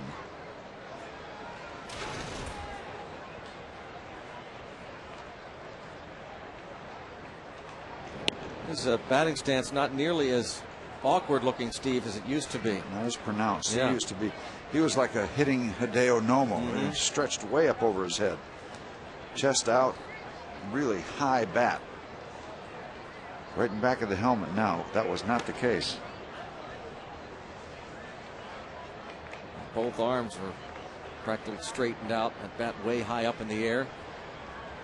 Craig Counsell will turn 39 next month. The South Bend, Indiana native. A lot of solid years in the big leagues out of Notre Dame.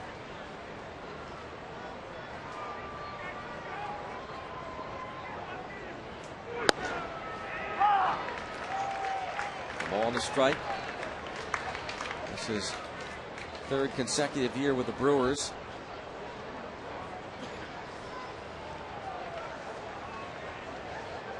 One of those players that finds a way to contribute.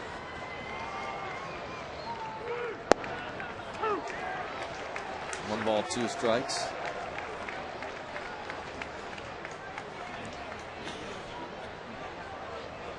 Well, he doesn't agree with that one at all. Country music fans might see him and think George Strait. Similarities.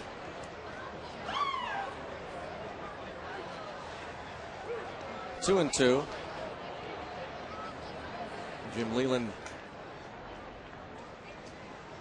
would not forget the contributions that Craig Counsell made to that World Series team in 1997. He thought that was such a key acquisition in the summer of 1997 when the Marlins got him from the Rockies.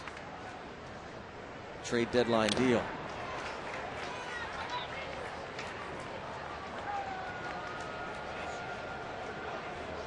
Two balls, 2 strikes on Counsell.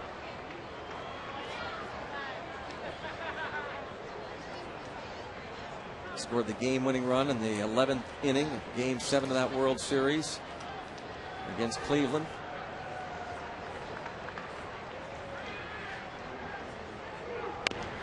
Bounce foul.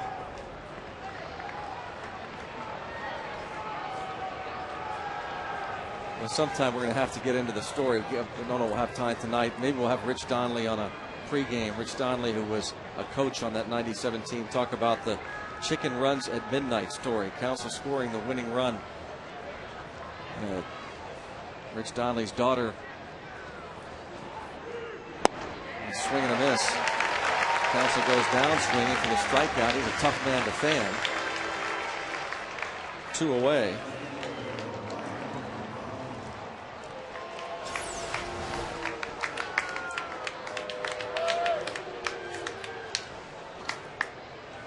Rich Donnelly's daughter, when the Pirates were in the playoffs in 92, and Donnelly was coaching third base, and he would bark signals to base runners at third or runners at second, and his daughter, who was terminally ill at the time, said, "Dad, what are you saying to them? The chicken runs at midnight?" Oh, diving catch by Delwyn Young to make certain of the ball hit by Ryan Braun. The Pirates down by 2 heading to the bottom of the 9th inning.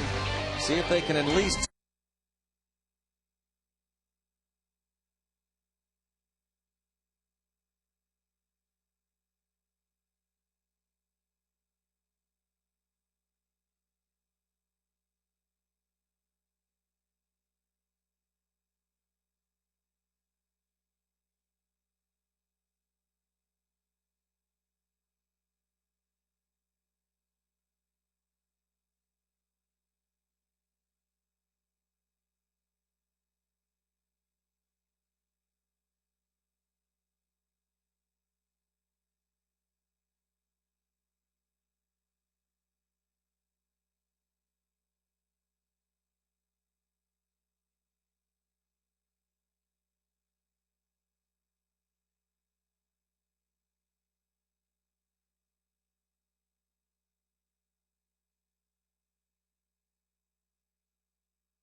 3-1. Luis Gonzalez and a walk-off single to win Game 7. Look who crosses the plate with a game-winning run.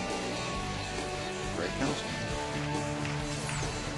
Craig Counsell, just to finish that up, and it deserves more play than this. I'm sorry you brought it up at this point, but when he scored that run in 1997, World Series champion Florida Marlins, Rich Donnelly was then a coach for Jim Leyland, and his daughter at that time had passed away. She'd asked again Rich Donnelly, what are the things you say to those players when they're base runners, if you're coaching third?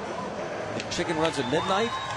And he laughed, and so that was kind of a call. Rich Donnelly has a lot of kids, and they kind of use that as a family slogan for years. And she battled cancer and eventually passed away. She was not there when Counsell scored the winning run for the Marlins in '97, but one of his sons was a bat boy on that team. Counsell scores the winning run. They're going crazy down in Miami at Pro Player Stadium. The Marlins win the World Series. Rich's son is grabbing him, Dad, look, what? Look at the scoreboard. Look what time it is. It was 12 o'clock midnight. And they called Craig Counsell the chicken because the way he batted. The chicken runs at midnight. Great story. Yep. Amazing. Well, Counsell has been a big part of this one tonight. See if the Pirates can find a way against Trevor Hoffman. He has been phenomenal again. 575 career saves. Ground ball, fielder makes the play. And a nice play it is. Even though he's playing against the line, no double defense, makes a nice pick on a hard hit ball.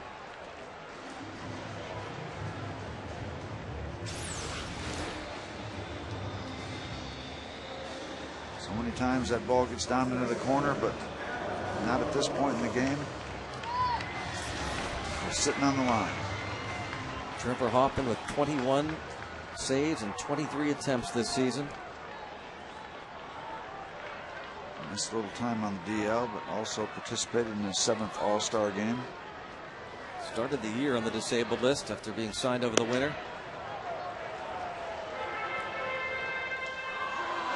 0-1 on Adam LaRoche. He is 1 for 3 in this game. Happy birthday wish to Jim Tredinich, Pirates Media Relations Director, celebrating a birthday today. Bucks need to rally here now, down to their last 2 outs. 0-2. Looper 7 scoreless innings, then DeFelice 2/3, Stetter a third. Turn it over to Trevor Hoffman. He better to turn it over to.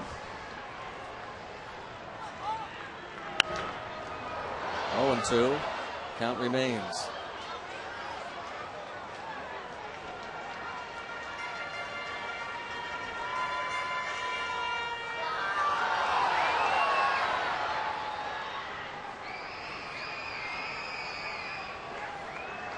Nope. Who's back? Certainly hasn't been a good luck charm for the Pirates tonight. No.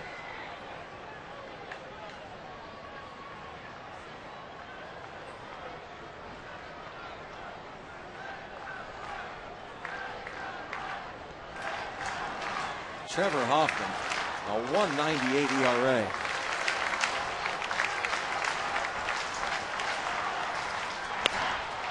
And this will be the second out.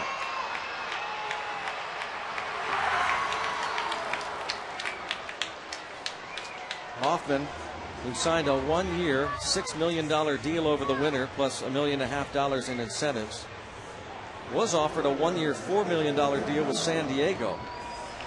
But when he requested a meeting with the owner, John Moores, and President Sandy Alderson, the GM Kevin Towers, that offer was rescinded. Hoffman said, we never asked to change their offer. If there had been a meeting with Mr. Moores, his agent said, Trevor probably would have been with San Diego his entire career. Hard to believe he doesn't finish his career in a Padres uniform. Strike on Delwyn Young.